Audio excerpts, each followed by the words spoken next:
এবং শেখ মুফতি মীর মাজেদ হোসেন সাইফি কোরআন ও সহিহ সুন্নাহ মোতাবেক তথ্য সহ আলোচনা করবেন।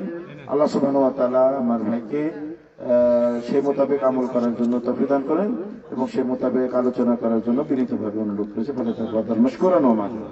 আসসালামু আলাইকুম। আসসালামু আলাইকুম ওয়া রাহমাতুল্লাহি ওয়া বারাকাতুহু।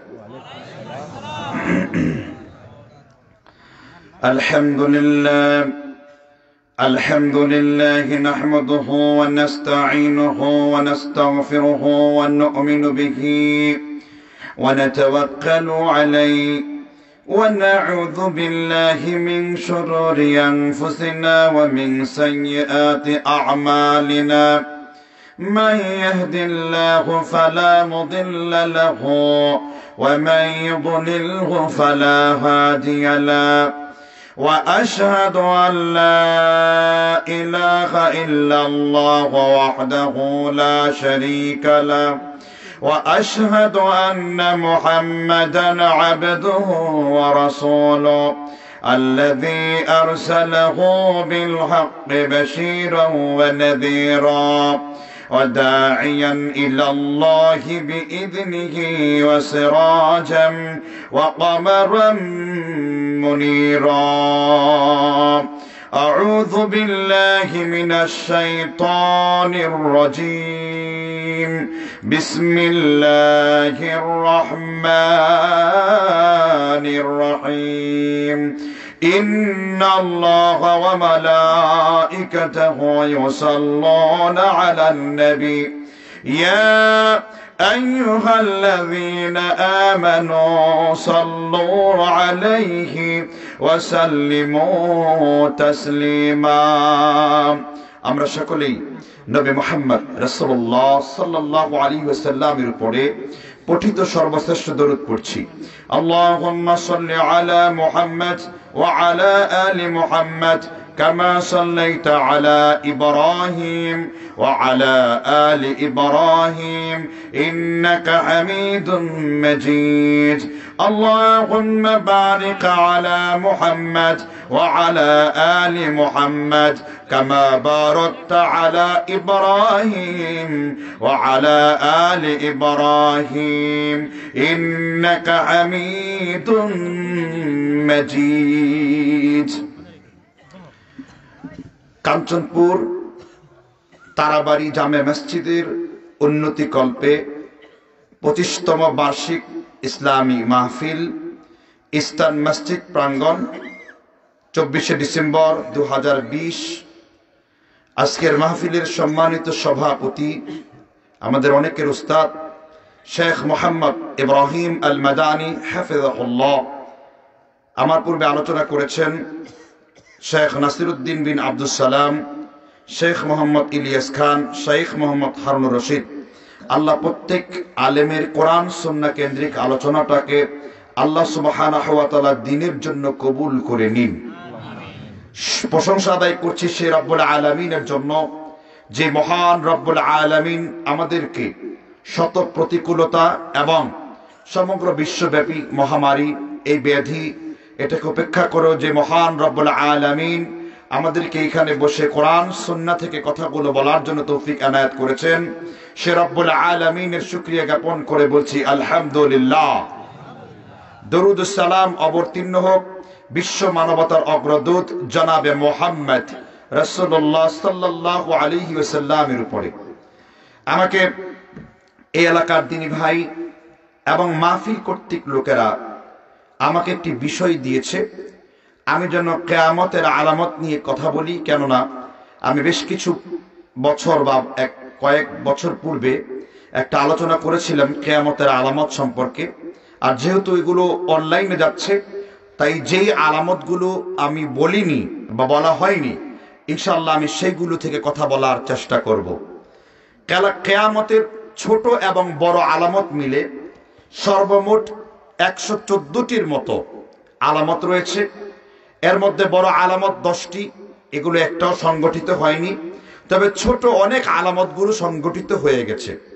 এখানে আমাদের একটি আকীদা বিশ্বাস পরিষ্কার করা ভালো হবে। আমাদের অনেক লোকই আছেন যারা 2024, 2026, 2029 বা বিভিন্ন সন তারিখ উল্লেখ করে তারা কিয়ামতের আলামতগুলো এবং ইমাম মাহদির আগমনের সন তারিখগুলো উল্লেখ করেছে। এটা সম্পূর্ণ আহলে সুন্নাহ ওয়াল জামাআর আকীদার পরিপন্থী একটি বিষয়।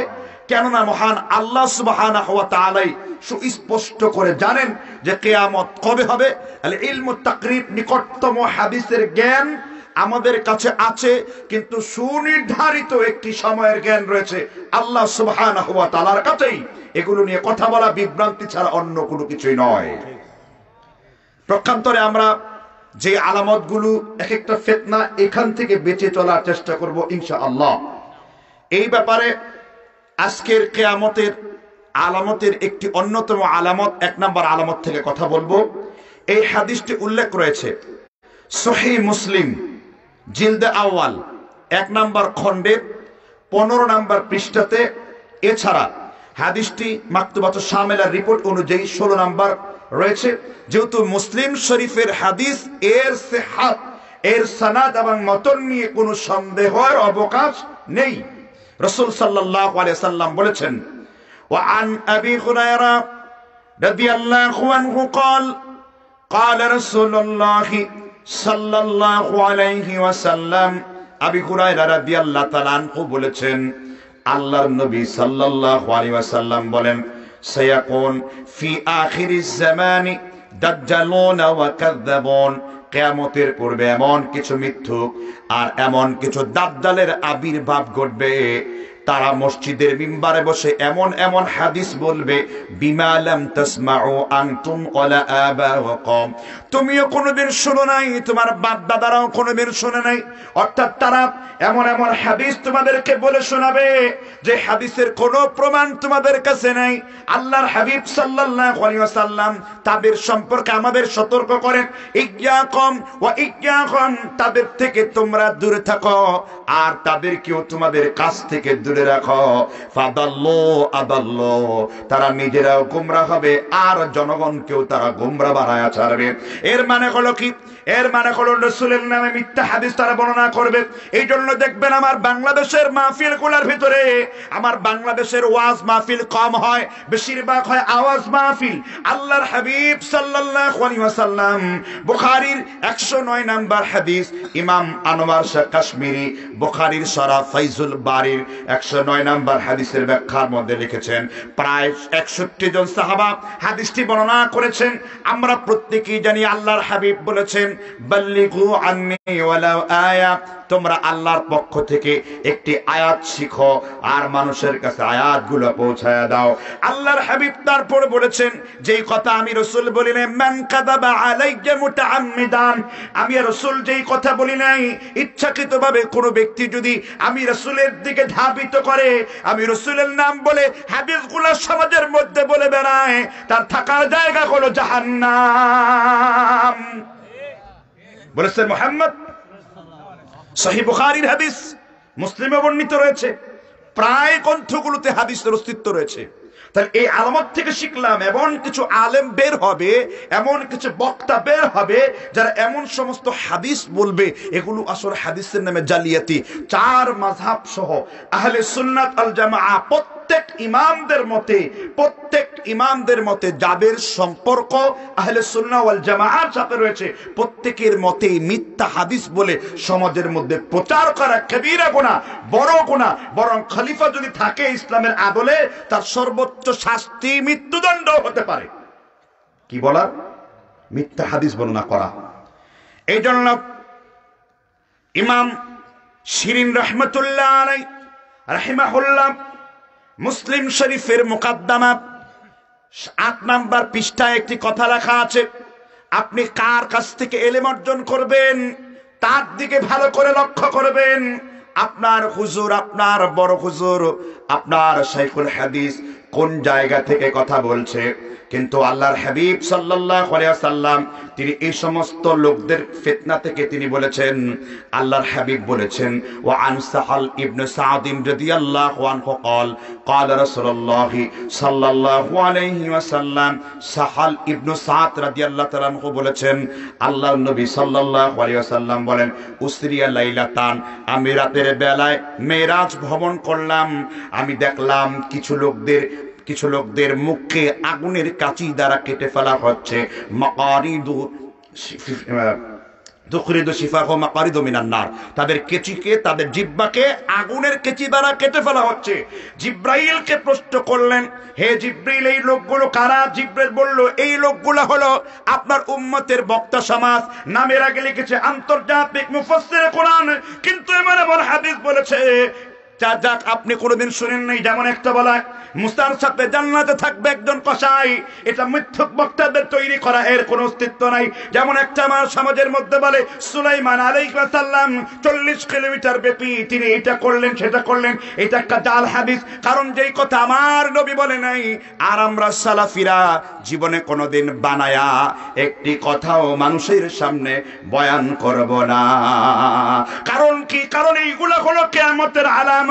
আল্লাহর হাবিব আরো স্পষ্ট করে বলেছেন, তারগীব ওয়া তারহিবের 1344 নম্বর হাদিস, আল্লাহ রাসূল বলেছেন, লা তাকুমুস সাআ, ওই পর্যন্ত কিয়ামত হবে না, ওই পর্যন্ত ইয়ালতামিসু ইলমা, যেই পর্যন্ত মানুষ ইলম অর্জন করবে ইনদাল আসাগির, ছোট ছোট মানুষের কাছ থেকে ইলম নাই, কোরআন নাই, হাদিস নাই, ফিকহ নাই, হাদিসের তরজমার জ্ঞান নাই, উসুলের হাদিসের কোনো জ্ঞান নাই, এমন লোকেরা ফতোয়া দেবে আর জনগণ ওই ফতোয়াগুলো গ্রহণ করবে। এই জন্য আলেমের কাছেই ফতোয়া জানবেন, কোন জাহেলদের কাছে না। বলেছেন মুহাম্মদ,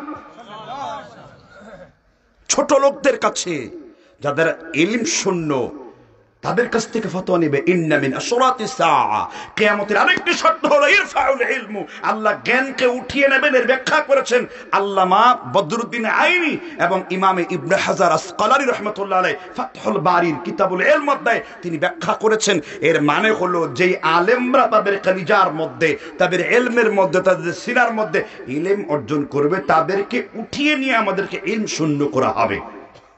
হয়নি? 1998, 99, 2000 সন ওস্তাদ সম্মানিত চাচা মোহাম্মদ ইব্রাহিম আল মাদানী সালেহ আল উসাইমিন রাহিমাহুল্লাহর কথা বলেছেন, 3 জন আলেম পরম্পরা একসাথে বিদায় নিয়েছেন।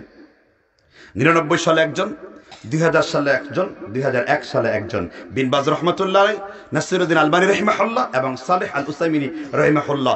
এর পরবর্তীতে আমরা দেখতে পাই যে আমাদের অনেক মানুষই রয়েছে যারা ইলম তলব না করে, কোরআন সুন্নাহর জ্ঞান অর্জন না করে সমাজের মধ্যে এই ফতোয়াগুলো ছড়িয়ে দিয়েছে। তাহলে এই আলামত থেকে আমরা একটি জিনিস শিখলাম। সেই জিনিসটা কোনটা?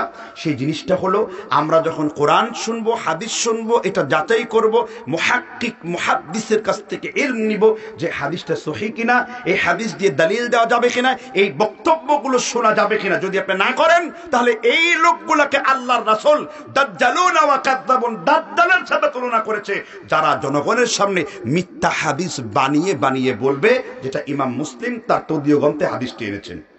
কথাটা কি বুঝতে পেরেছেন তো? এবার আমি 2 নম্বর আলামত নিয়ে কথা বলবো, কিয়ামতের 2 নম্বর আলামত। 1 নম্বর আলামত থেকে আপনারা কথা কি স্পষ্ট নয়? স্পষ্ট।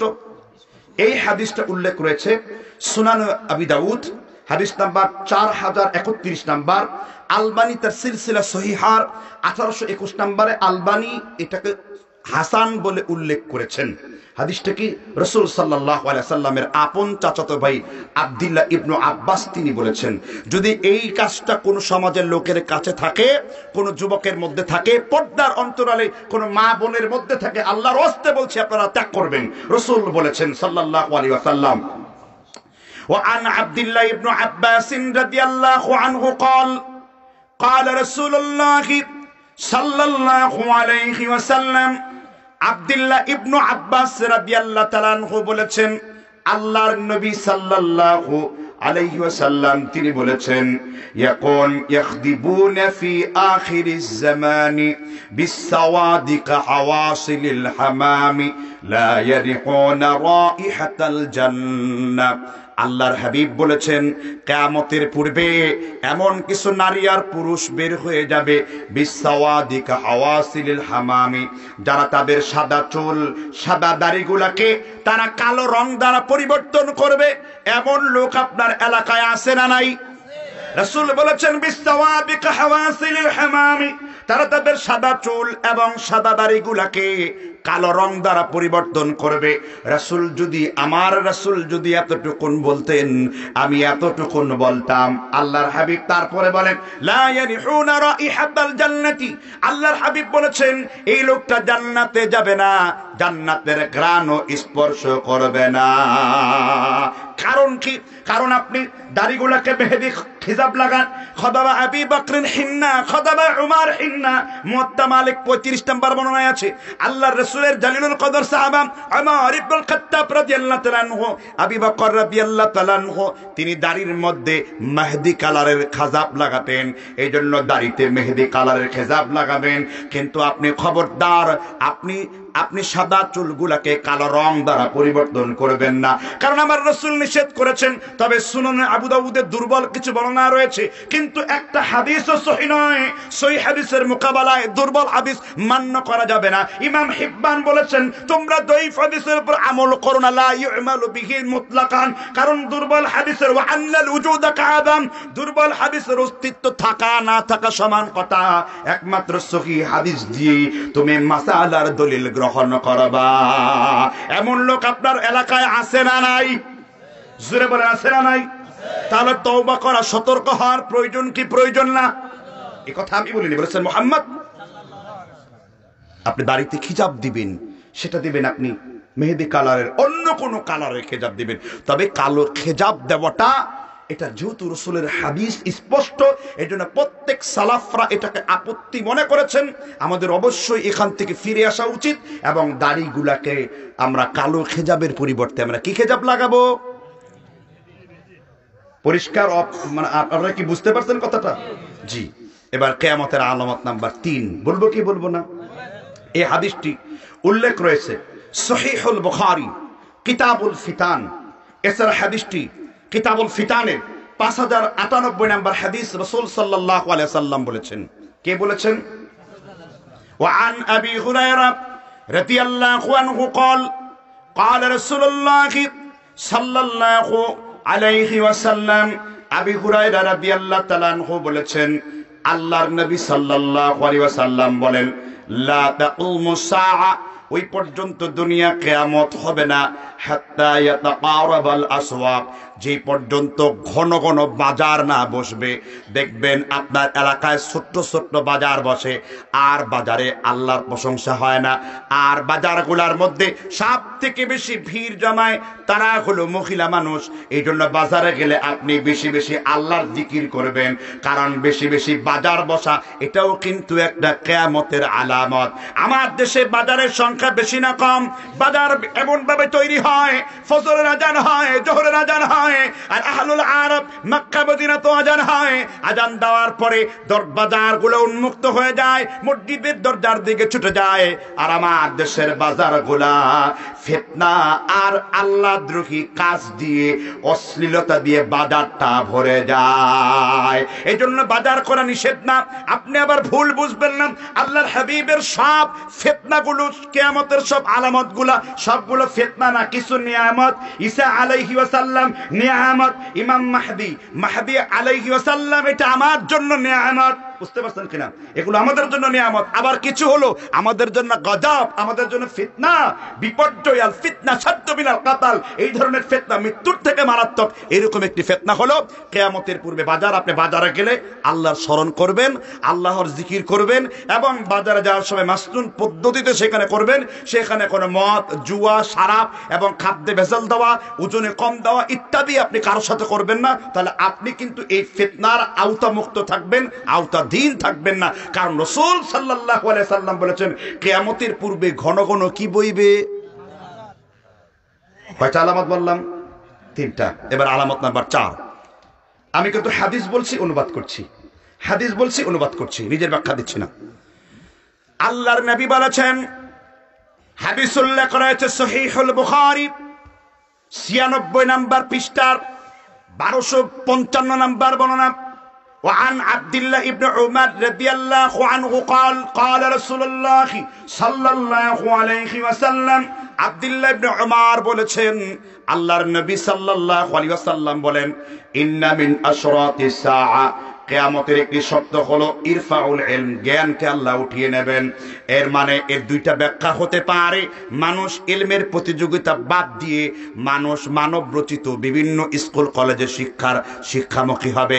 সকালবেলায় আগে আপনার ছেলে মাদ্রাসায় পড়তো আর রহমান আল্লামাল কোরআন খলাকাল ইনসান।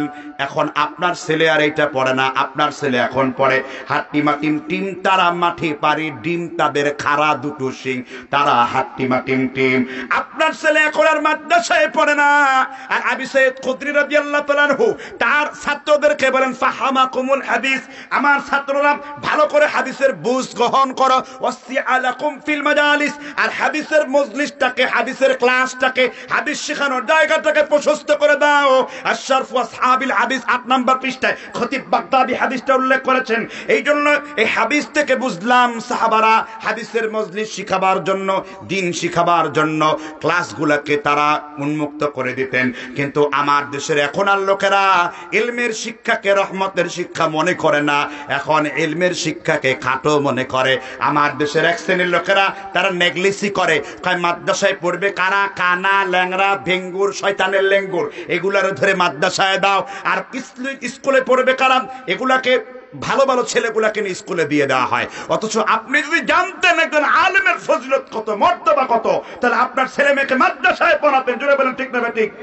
আমার উস্তাদ ইব্রাহিম মাদানী হাফেজাহুল্লাহ যতক্ষণ পর্যন্ত হাদিস পড়াবেন, তার থেকে যতগুলো ছাত্র হাদিস পড়ে মানুষের কাছে পৌঁছে দেবে, আল্লাহর হাবিব বলেছেন, মান দাল্লা আলা খায়রিন ফালাহু মিথলু আজরি ফাইলি। মানুষ যদি একটা ভালো কাজের সূচনা করে, যতজন লোকে ভালো কাজটা করলো, যেই লোকটা প্রথম সূচনা করলো, তার আমলনামার ভিতরে ওই সমস্ত লোকের আমলের সওয়াবগুলো আল্লাহ দিয়ে দেবেন। এই জন্য আপনি যখন হাদিস পড়ালেন, আপনি যখন নেক সন্তান তৈরি করলেন, ওয়ালা বিন সালেহ ইয়াদউ লাহু, নেককার সন্তান যখন আপনার জন্য দোয়া করলো, আপনি যখন মরে গেলেন আল্লাহর সাথে মিলিত হলেন, আপনার সন্তান আপনার জন্য দোয়া করলে সাদকায়ে জারিয়া হিসেবে আপনার দোয়াটা আল্লাহ আপনার জন্য কবুল করবেন, ছেলে মেয়ের দোয়াটা আল্লাহ আপনার জন্য কবুল করবেন। এই জন্য ছেলে মেয়েদেরকে আলেম বানাতে হয়, আখিরাতমুখী শিক্ষা দিতে হয়, দুনিয়াবি শিক্ষা নয়। কিন্তু আল্লাহর হাবিব বলেছেন, কিয়ামতের পূর্বে ইলম উঠে যাবে, জ্ঞান উঠে যাবে, আর সমাজের মধ্যে জাহিলিয়াত তৈরি হবে। আমাদের স্কুল কলেজের মধ্যে 9 10 উঠলে পড়ানো হয়, মানুষ আগে ব্যাঙ ছিল, তারপরে বানর ছিল, তারপরে একদিন মানুষ হয়েছে। বিজ্ঞানের ডারউইনের মতো বেঈমান ছাড়া পৃথিবীর আর কোনো বিজ্ঞানী এমনটা বলেন নাই। আল্লাহ তাআলা প্রথম থেকে আদম থেকে শুরু করে মুহাম্মদ রাসূলুল্লাহ সাল্লাল্লাহু আলাইহি ওয়াসাল্লাম পর্যন্ত সব নবীদেরকে আল্লাহ সম্মানিত করেছেন। লাকাদ কাররামনা বানি আদম, O dear son of Adam, I have been given you respect. আমি আল্লাহ তোমাদেরকে সম্মানিত করেছি, আল্লাহ আদমদেরকে সম্মানিত করেছেন। এই রকম উদ্ভট শিক্ষা আমার আল্লাহ তার কোরআনের ভিতরে দেয় নাই। সুবহানাল্লাহ, আসতে বলেন। এজন্য এই আলামত থেকে শিখলাম, বাচ্চাদের কোন শিক্ষা দেবেন? কোরআন শিক্ষা দেবেন, সুন্নাহ ভিত্তিক শিক্ষা দেবেন। নবী সাল্লাল্লাহু আলাইহি সাল্লাম এই জন্য আমাদেরকে সাবধান সতর্ক করেছেন যে কিন্তু কিয়ামতের পূর্বে মানুষ কিন্তু ইসলামের শিক্ষার দিকে ধাবিত হবে না, দুনিয়াবি জাগতিক শিক্ষার দিকে মানুষ দূরে সরবে। এই জন্য ইংরেজরা যখন 200 বছর শাসন করলো, তারা চিন্তা করলো, এর প্রধান হলো গ্লাভস্টোন। তিনি চিন্তা করলেন যে মুসলমান জাতির উপরে জয়লাভ করা যায় কি করে, কারণ তাদেরকে আইন করে মেরে চট্টগ্রাম গান্টাং রোড পর্যন্ত হাজার হাজার আলেমদের লাশ ঝুলায়ে তো আমরা ইসলাম থেকে ফিরাতে পারছি না। কি করা যায়? এমন একটা শিক্ষা ব্যবস্থা চালু করো যেগুলো পড়ার দরুন সে ইসলাম থেকে আস্তে আস্তে দূরে সরে গিয়ে সে দুনিয়াবি ভোগ বিলাসে বড় হবে। এই জন্যই বলে পড়ালেখা করে যে গাড়ি ঘোড়ায় চড়ে সে ভোগ বিলাস কিনা, দুনিয়াটা মস্ত বড়, খাও দাওয়ার ফুর্তি করো। আবার যখন একটু বড় হবে, ইউনিভার্সিটিতে যাবে, ঢাকা ইউনিভার্সিটির বাংলা সংস্কৃতি পড়বে, এই বেলা বাই মদ পান করে নাও, কাল নিশীথের ভরসা কই, চাঁদনি জাগিবে যুগ যুগ ধরে আমরা তো রব না সই, নগদ যা পাও হাত পেতে নাও, বাকির খাতায় শূন্য থাক, কিলাপ শুনে দূরের বাদ্য মাঝখানে যে বেজায় ফাঁক। এগুলো শিখবে, কারণ এই শিক্ষার মূল আল্লাহ নাই তো, ইসলামের আদর্শ নাই তো। এই জন্য আল্লাহ হাদিসে কুদসিতে বলেছেন, আউয়ালু মা খালাকাল্লাহুল কালাম, আমি আল্লাহ প্রথম সৃষ্টি করেছি কলম, লিখবার কলম। কলম লিখতে শুরু করে দিল, এই জন্য কলমের মর্যাদা দেওয়ার জন্য আমার আল্লাহ কলমের নামে একটি সূরা নাজিল করে দিয়েছেন। জুড়ে বলেন সুবহানাল্লাহ। তাহলে বোঝা যাচ্ছে ইসলামী শিক্ষার মর্যাদা বেশি না কম? তাহলে আমরা এই আলামত থেকে শিখলাম বাচ্চাগুলোকে কি শিক্ষা দেব? আরবি শিক্ষা দিব, দিন শিক্ষা দেব। এবার আলামত নাম্বার 6, কত যাবে? 5 নাম্বার আলামত বলবো। এই হাদিসটি উল্লেখ করেছে সহিহুল মুসলিম, সুনান আবু দাউদ, এছাড়া হাদিসটি জামিউল হাদিস আল্লামা সিউতি 2944 নাম্বার, আলবানি এনেছেন, যেহেতু বুখারী মুসলিমের সব উত্তীর্ণ, সনদের আর কোনো কি প্রয়োজন নাই। আমাদের দেশে কেন আমরা এই সনদের কথা বলি, কেন আমরা এই সহিহ হাদিসের কথা বলি? একজন আলেম আমাকে মেসেঞ্জারে মেসেজ করেছে যে আপনি বিভিন্ন বক্তাদের নাম ধরে ধরে সমালোচনা করেছেন। আমি বলে, আপনার বক্তা বিভিন্ন জায়গায় হাদিসের মোড়ে মোড়ে জাহিলিয়াতি করেছে। জনৈক এক বক্তা, তিনি আত্মসমর্পণ না করে গালি দিয়ে আমাকে লিখেছেন, আল গীবাতু আশাদ্দু মিনাজ জিনা, গীবত হলো জিনার চাইতেও মারাত্মক কি অপরাধ। এটা হাদিস বলে কিনা? মূলত শুআবুল ইমানে ইমাম বাইহাকি 1 নম্বর খণ্ডের 168 নম্বর পৃষ্ঠায় 5031 নম্বর হাদিসটি উল্লেখ করেছেন। কিন্তু ইমাম আহমেদ ইবনু হাম্বল অভিযোগ দায়ের করেছেন, এই হাদিসের একজন রাবি হলো আব্বাদ ইবনু কাসির আস-সাকাফি। ইমাম আহমেদ ইবনু হাম্বল বলেন, এই আব্বাদ ইবনু কাসির আস-সাকাফি হলেন একজন কাযযাব, মিথ্যুক রাবী, যিনি হাদিসকে মিথ্যা বর্ণনা করতেন। ইমাম বুখারী বলেছেন তিনি মাতরুকুল হাদিস, তিনি পরিত্যাজ্য রাবী। আর ইমাম যাহাবী মিজানুল ইতিদাল রাবী নাম্বার 6025 1 থেকে 6 ঘন্টা পর্যন্ত ইমাম যাহাবী কিতাবটি লিখেছেন।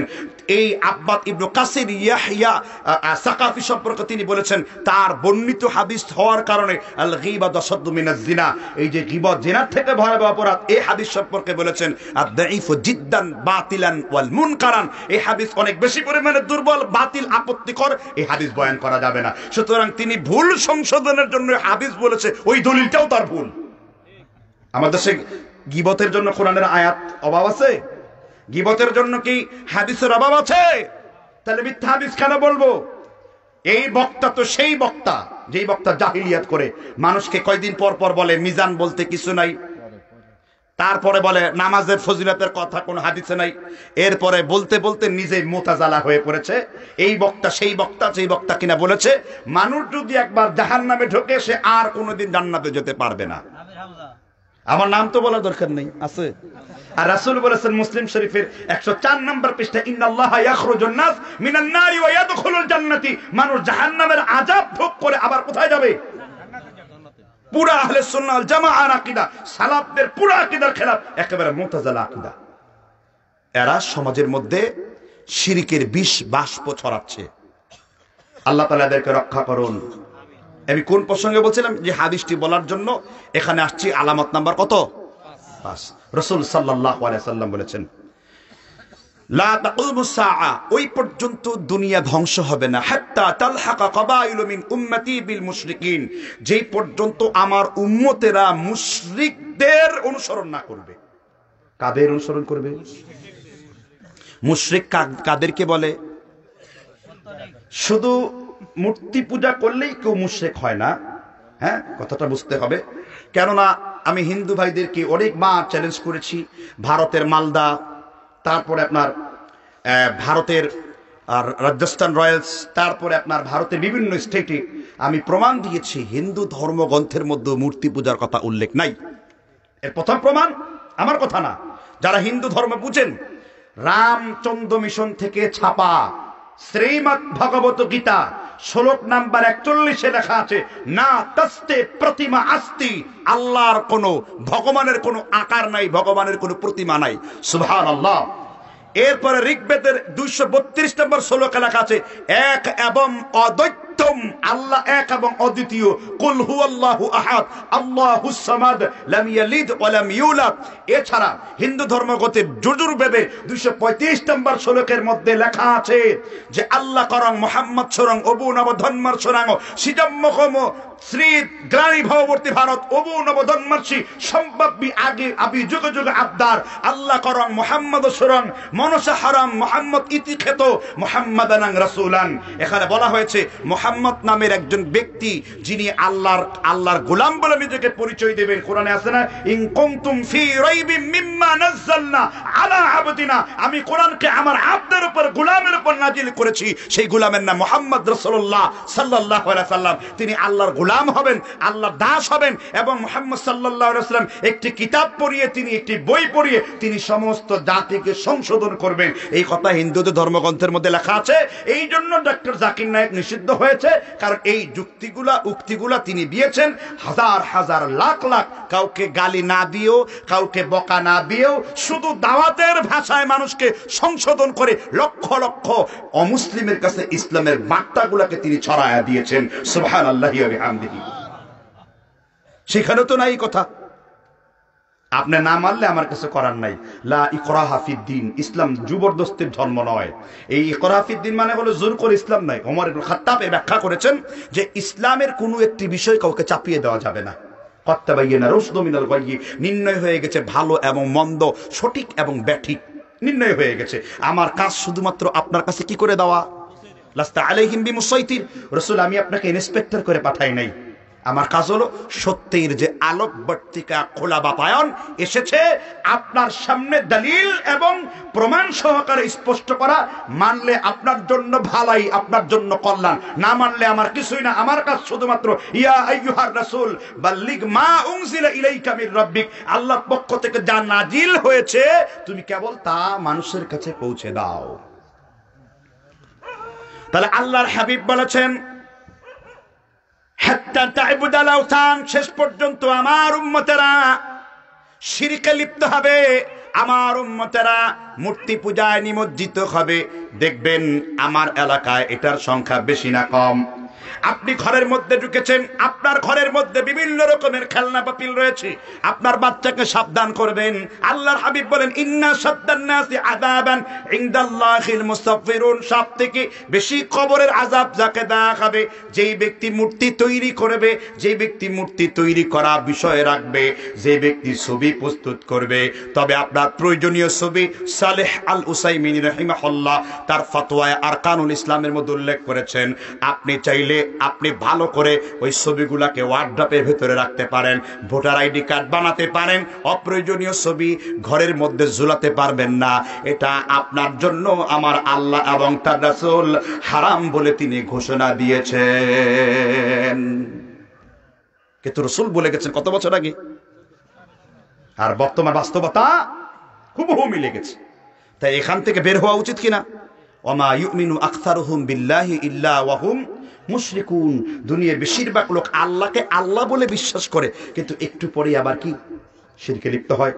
যেমন আমার দেশের মুসলমান হওয়ার পরও, সহিহ হাদিস অধ্যুষিত এলাকা হওয়ার পরও আমরা বিভিন্ন রকমের জিন জাদু টোনার জন্য আমরা কবিরাজের বাড়ির দিকে গিয়েছি, আমরা কবিরাজের কাছ থেকে চিকিৎসা নিয়েছি, অথচ তারা কোরআন শুনে না। হিন্দু বেটার কাছে পর্যন্ত ঝাড়ফুঁকের জন্য যায়। ছি নাউজুবিল্লাহ, কিরকম মুশরিক আকীদা। আর রাসূল বলেছেন মানা তাকাহেনান, কেউ যদি কোনো গণকের বাড়ির দিকে গেল আর গণক যা বললো সে বিশ্বাস করলো, ফাকাদ কাফারা, সে কাফের হয়ে গেল। মুসান্নাফে ইমামে আব্দুর রাজ্জাক সানআনী 1721 নম্বর হাদিস, যদিও ইমাম বুখারী তিনি উস্তাদের উস্তাদ ছিলেন, এই ইমামে আব্দুর রাজ্জাক সানআনী রাহমাতুল্লাহ আলাইহি সহিহ সনদে হাদিস উল্লেখ করেছেন। অথচ আমরা গণকের কাছে যাচ্ছি এই ধরনের কোন জড়বস্তুর উপরে, তাবিজের উপরে, কোন জড়ার উপরে, তারপরে কোনো কিছু ঝুলানোর উপরে ঈমান আনলে এটা বলা হয় আশিরকু ফিল আসবাব, কোন জড়বস্তুর উপর ঈমান আনা। আর শিরকুত তাতিল, এই শিরিক সম্পর্কে জ্ঞান অর্জন করা আমাদের জন্য ফরজ, কারণ এই ধরনের বিশ্বাস আমাদের ইসলাম থেকে বের করে দেয় কখনো কখনো। যদিও কেউ কোরআন এবং হাদিসের দলিল দিয়ে তারা যদি এই হাতের মধ্যে তাবিজ ব্যবহার করে, তবুও এটা ছোট শিরকের দরজায় যাবে, এটা আদবের খেলাফ হবে, এটা হবে আল্লাহর কালামের সাথে ইহানত, চরম আকারের দৃষ্টতা এবং বেয়াদবি। কারণ আল্লাহর কালাম নিয়ে আপনি উলঙ্গ হতে পারবেন না, পায়খানায় যেতে পারবেন না, আল্লাহর কালাম দিয়ে আপনি দোয়া করতে পারবেন, যেহেতু আল্লাহ বলেছেন ওয়ানুনাজ্জিলু মিনাল কুরআনি মা হুয়া শিফা, আমি কোরআনকে মুমিনদের জন্য শিফা করে নাজিল করেছি। এইজন্য তাবিজ করে না কোনো কল্যাণ, আল্লাহর প্রতি ভরসাই হলো সঠিক সমাধান। কোরআনের মাসনুন দোয়া, জিকির এবং আয়াত আপনার জন্য সবকিছুর চিকিৎসা আছে না নাই? কিন্তু বেশিরভাগ মুসলিমরা আকীদা গ্রহণ করে বসে আছে, শরীরে তাবিজ লাগাচ্ছে। এক শ্রেণীর টুপিদারিওয়ালা হুজুররা বলতেছে যে তাবিজ লাগানো জায়েজ। আরে তোমরা না আরবি জাহাজ, আরবি এই শব্দ তাবিজ শব্দটাই তো শিরক। আওয়াদা ইউআবিদু তাবিদান ভাবে তাফঈল থেকে এসেছে, এই শব্দের মধ্যে শিরক লুকিয়ে রয়েছে। ইব্রাহিম নাখাই রাহমাতুল্লাহ আলাইহি ফতোয়া দিয়েছেন, কেউ যদি একজন ব্যক্তির শরীর থেকে তাবিজ ছুটতে পারে 10টি গোলাম আজাদ করার সওয়াব আমার আল্লাহ তার আমলনামার ভেতর লিখে দেবেন। অথচ আমার দেশের লোকেরা তাবিজ দিচ্ছে, এক শ্রেণীর আলেমরা তাবিজ দিচ্ছে। আল্লাহর কসম, হানাফি মাযহাবের কোন নির্ভরযোগ্য ফকিহ তাবিজকে বৈধ মনে করেননি। এটা জাহালাত। এই জন্যই বেশিরভাগ লোক আল্লাহর প্রতি ঈমান আনবে, শেষ পর্যন্ত তারা মুশরিকদের সাথে মিলিত হয়ে যাবে, শেষ পর্যন্ত তারা শিরিক করবে। শিরিক করছে না? আল্লাহ তাআলা আমাদেরকে বুঝবার তৌফিক এনায়েত করুন। এবার আলামত নাম্বার কত বলবো? 6 বলবো। খুব বিরক্ত লাগছে? জি। নবী সাল্লাল্লাহু আলাইহি সাল্লাম এই হাদিসটি উল্লেখ করেছে সহিহ ইবনে মাজাহ, সুনান ইবনে মাজাহ হাদিস নাম্বার 4038 নাম্বার, আলবানী সহিহ বলে আখ্যায়িত করেছেন। তাছাড়া হাদিসটি উল্লেখ করেছে নাসাইতে হাদিস নাম্বার 3034 নাম্বার। রাসূল সাল্লাল্লাহু আলাইহি সাল্লাম বলেছেন, ওয়া আন আব্দুল্লাহ ইবনে উমর রাদিয়াল্লাহু আনহু قال قال রাসূলুল্লাহ সাল্লাল্লাহু আলাইহি ওয়াসাল্লাম, আব্দুল্লাহ ইবনে উমর বর্ণনা করেছেন আল্লাহর রাসূল সাল্লাল্লাহু আলাইহি ওয়াসাল্লাম তিনি বলেছেন। কার বর্ণনাকৃত হাদিস? আব্দুল্লাহ ইবনে উমর রাদিয়াল্লাহু তাআলা আনহু। শরিয়া এমন একটা জিনিস, কোন ফতোয়া, উমরের ফতোয়া রদ করেছেন আব্দুল্লাহ ইবনে উমর। আবার আব্দুল্লাহ ইবনে উমরের কোন ফতোয়া রদ করেছেন তার ছেলে সালিম ইবনে আব্দুল্লাহ ইবনে উমর। এটা শরিয়া, এটা দলিল, এটা হলো ইলমের যে আপনার যত চর্চা হবে তত বেশি হবে। কথা বুঝতে পারছেন কিনা?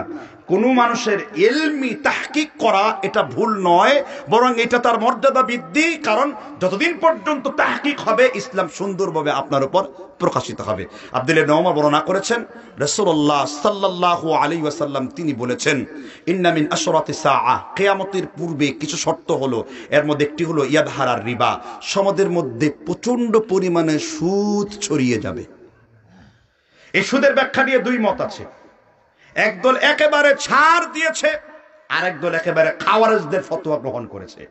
দলিল দিয়েছে ইয়ামহাকুল্লাহুর রিবা ওয়া ইউরবিস সাদাকা আল্লাহু লা ইউহিব্বু কুল্লা কাফারিন আথিম। এই আয়াত দিয়ে বলেছে যে সুদের সাথে লেনদেন যারা করে তারা নাকি কাফের।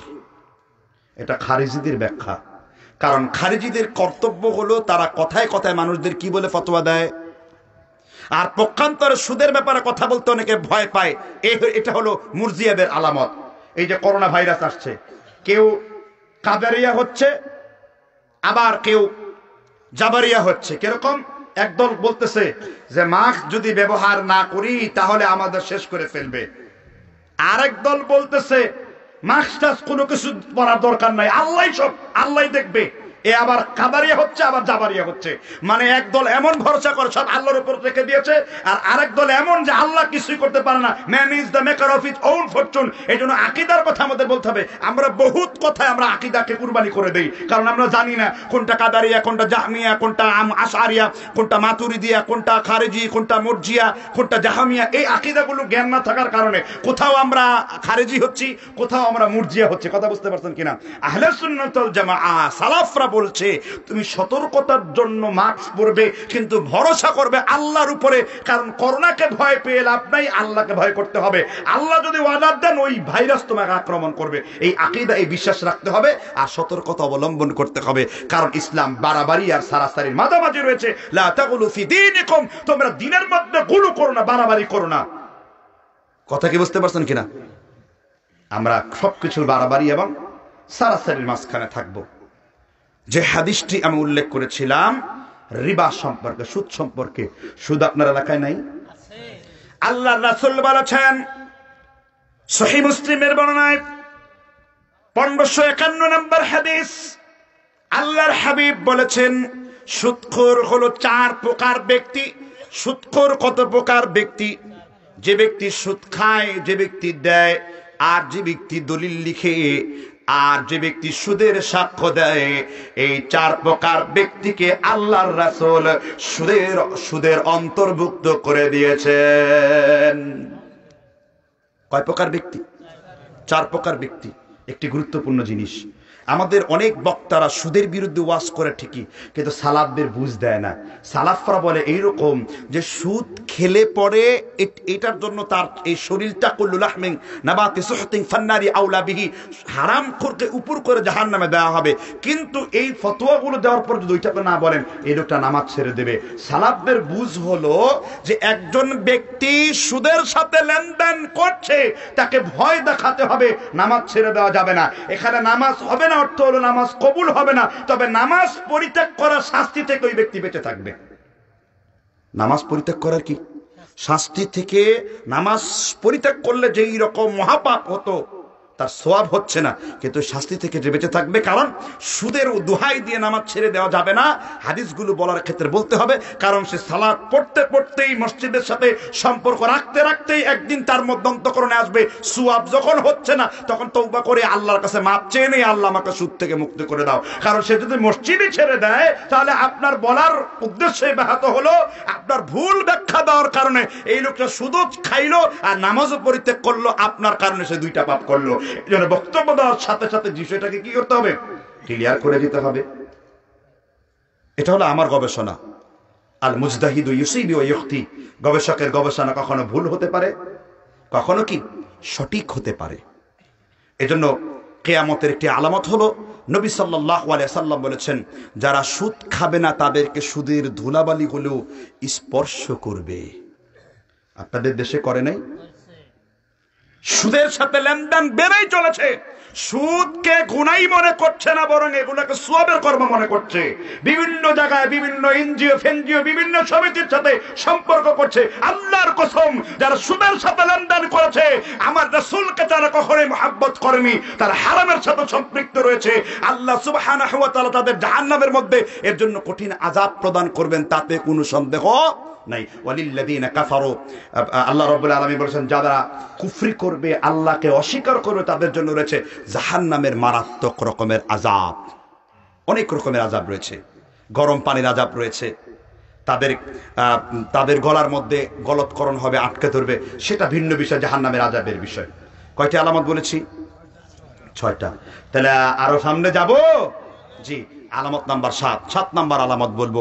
নবী সাল্লাল্লাহু আলাইহি ওয়াসাল্লাম তিনি বলেছেন, হাদিসটি উল্লেখ করেছে ওয়ান আব্দুল্লাহ ইবনে মাসউদ রাদিয়াল্লাহু আন قال رسول الله صلى الله عليه وسلم, কুফার গভর্নর, বিখ্যাত সাহাবী আব্দুল্লাহ ইবনে মাসউদ, কাতিবে ওহী লেখক, তিনি বলেছেন, আল্লাহর রাসূল সাল্লাল্লাহু আলাইহি ওয়াসাল্লাম তিনি বলেছেন, লা তাকুমুস সাআ, ওই পর্যন্ত দুনিয়ায় কিয়ামত হবে না যতক্ষণ পর্যন্ত হার্জ সংগঠিত না হবে।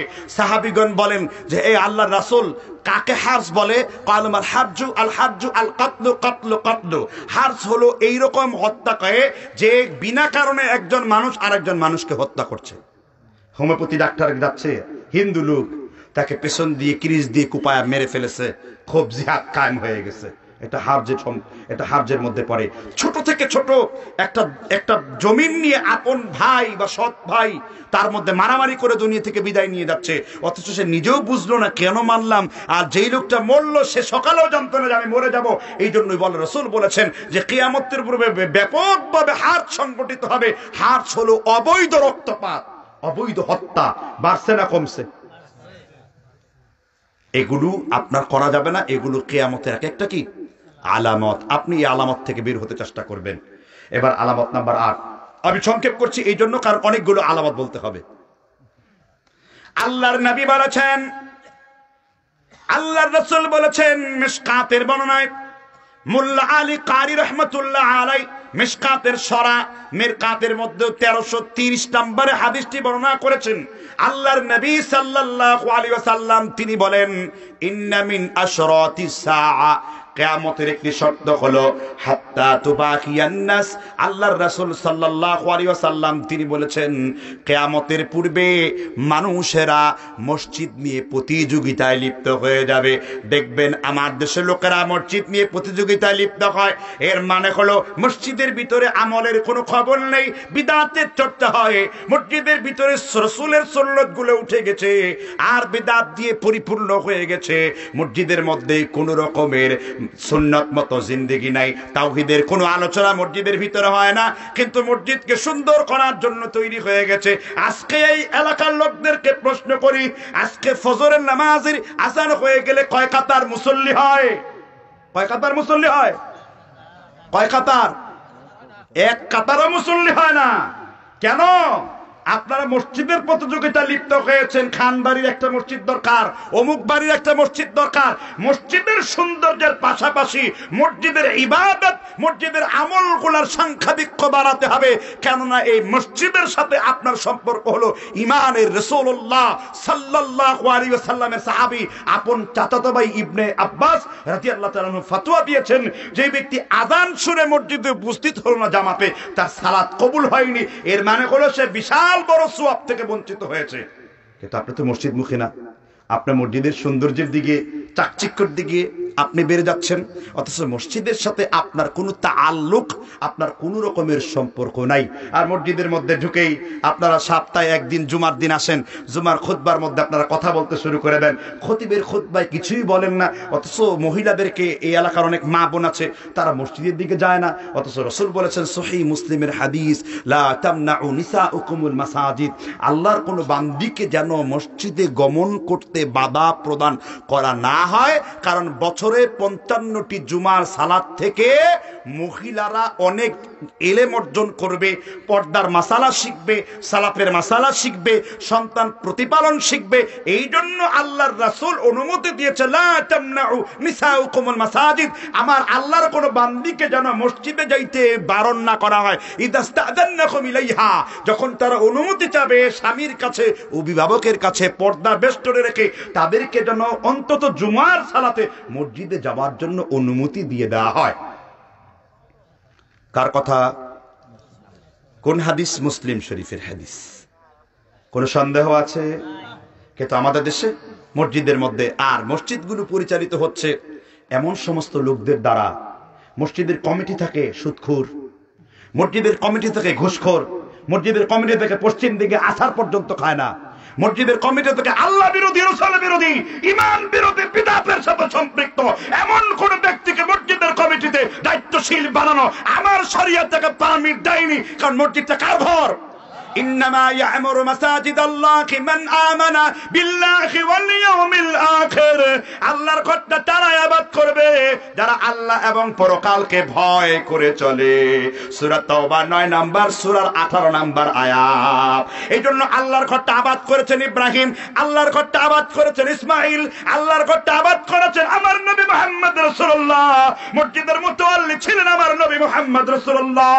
এইজন্য মসজিদের কমিটির সাথে যারা আছেন তাদেরকে আমি বলবো, দয়া করে যারা আজকে এখানে আছেন বা এই এলাকার যত মসজিদের কমিটি আছে, মসজিদের দায়িত্বশীল আছেন, তওবা করুন। কেউ যদি বেনামাজি হন, আজকে তওবা করে নামাজি হয়ে যান। আল্লাহর হাবিব বলেছেন, আত-তাইবি মিনাদ দামবি কামাল লা দামবা লাহু, কেউ যদি অন্যায় থেকে তওবা করে আমার আল্লাহ তাকে জন্মভূমির শিশুর মতন পবিত্র বানায়া দেন, জন্মভূমির শিশুর মতো পবিত্র হয়ে যায়। কিন্তু মসজিদের চাকচিক্য বৃদ্ধি পাচ্ছে, আজান হচ্ছে মসজিদগুলো। এই জন্যই ইমাম ইবনুল কাইয়্যুম জাদুল মাআদের মধ্যে আলোচনা করেছেন কাইফা সালাতুন নবী, 23 নম্বর পৃষ্ঠাতে রাসূল সাল্লাল্লাহু আলাইহি ওয়াসাল্লাম কিভাবে নামাজ আদায় করেছেন। ইমাম ইবনুল কাইয়্যুমের বিখ্যাত একটি সিরাত গ্রন্থ, এই গ্রন্থটি তিনি বলেছেন যে কিয়ামতের পূর্বে একটি আলামত হলো মসজিদের বক্তব্য হবে লম্বা, খুতবা হবে খাটো। মসজিদের খুতবা হবে কি? এ কথার অর্থ হলো যে মসজিদে খুতবা অনেক লম্বা হয়, সালাতের যে সৌন্দর্য আছে এই সৌন্দর্যটা এখানে ফলো করা হয় না। কথা বুঝতে পারছেন কিনা? মসজিদে ইমাম রাখবেন এমন ব্যক্তি যার সূরা কিরাআত সহিহ আছে। আমাদের প্রথম সমস্যা হলো, আমাদের বিশেষ করে সবাই না, আহলে হাদিস এলাকার একটি গুরুত্বপূর্ণ প্রবলেম হলো কোরআনকে সুন্দর করে পড়ে না, কোরআনকে তাসবিতের সাথে পড়ে না। সহিহ বুখারীতে ৭০০২ নম্বর হাদিসে রাসূল বলেছেন, মাল্লাম ইয়াতাকান্না বিল কোরআন, কেউ যদি কোরআনকে সুর করে, ইমাম ইবনে হাজার বলেছেন এর অর্থ হলো কোরআনকে কেউ যদি তাসবিতের সাথে তারতির সাথে তেলাওয়াত না করে, ফালাইসা মিন্নি, সে আমি রাসূলের উম্মত না। এটা তার জন্য বিরাট বড় ক্ষতিকর দিক। অথচ মসজিদে যাচ্ছি, তেলাওয়াত শুনতেছে, সেই তেলাওয়ার মধ্যে আরবি লফজ ঠিক নেই, আর আরবি তালাফুজ ঠিক হচ্ছে না, আরবি মাখরাজ ঠিক হচ্ছে না, আরবিতে লাহানে জালি করে অর্থ পরিবর্তন করে দেওয়া হচ্ছে।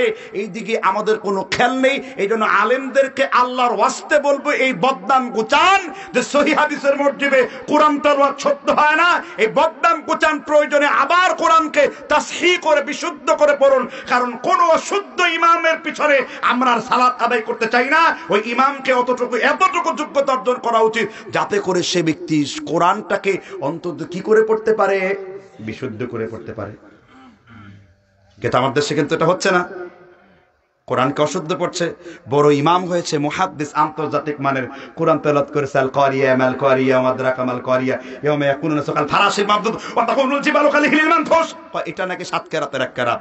কি আল্লাহর রহমত না আল্লাহর গজব? এই ওজর আল্লাহ কবুল করবেন না। কয় জাকির নায়েক একটা ডাক্তার মানুষ, সে যে এত কষ্ট করে এতটুকু বলে আলহামদুলিল্লাহ, সে বলে আমি চেষ্টা করি কিন্তু আমার জিহ্বার জড়তার কারণে হয় না, এজন্য তো আল্লাহ 2 গুণ সওয়াব দিবেন তারে। যে ব্যক্তি চেষ্টা করে কিন্তু হয় না, অনেক চেষ্টা করে, তাসবিহ ঠিক করার চেষ্টা করে, হায়ের উচ্চারণ ঠিক হচ্ছে না, জিমের উচ্চারণ ঠিক হচ্ছে না, কিন্তু সেই ব্যক্তি চেষ্টা করছে। আর আমাদের দেশে অনেকেই আছে হাদিস পড়ছে, লাতাজালু লায় নাফি লাম তাগিদের কায়দা না করে অর্থ পরিবর্তন করে দিয়েছে। কথা বুঝতে পারছেন কিনা? এই জন্য মসজিদকে অবশ্যই চাকচিক্য মুক্ত রাখতে হবে। তবে এই কথার অর্থ এই নয় যে মসজিদটা সুন্দর করা যাবে না, মসজিদকে কি বলে এটাকে বাড়ানো যাবে না, মসজিদে লাইট দেওয়া যাবে না। এটা সমাধান দিয়েছেন মানে 4 খলিফার শ্রেষ্ঠ খলিফা ওসমান রাদিয়াল্লাহু তাআলা আনহু। তিনি বলেছেন, যখন মানুষের সভ্যতার ক্রমবিকাশ ঘটবে, মানুষের বাড়ি ঘরে সৌন্দর্যতা ঢুকবে, তখন মসজিদকে প্রয়োজনের খাতিরে সুন্দর করা সমস্যা না। এই হাদিসের মূল অর্থ হলো মসজিদগুলো হেদায়েতযুক্ত করা, সুন্নতি আমল করা, বিদআতি আমল থেকে মসজিদগুলোকে পবিত্র রাখা। কথা মনে হয় বুঝেন নাই? কয়টা আলামত বললাম? 8টা। আরো বলবো? জি। আল্লাহর নবী বলেছেন, মিশকাতের বর্ণনায় আল্লাহর হাবিব সাল্লাল্লাহু আলাইহি ওয়াসাল্লাম তিনি বর্ণনা করেছেন, ওয়া আন আবি হুরায়রা রাদিয়াল্লাহু আনহু قال قال رسول الله সাল্লাল্লাহু আলাইহি ওয়াসাল্লাম, আবি হুরায়রা বর্ণনা করেছেন, আল্লাহর নবী সাল্লাল্লাহু আলাইহি ওয়াসাল্লাম তিনি বলেছেন, লা তাকুমুস সাআ, ওই পর্যন্ত দুনিয়ায় কিয়ামত সংঘটিত হবে না, হাত্তা ইয়াতাকারাবাজ জামান, যেই পর্যন্ত মানুষের সময়ের বরকত না উঠে যাবে। কিয়ামতের পূর্বে মানুষের সময়ের বরকত উঠে যাবে, কিয়ামতের পূর্বে মানুষের সময়ের বরকত উঠে যাবে।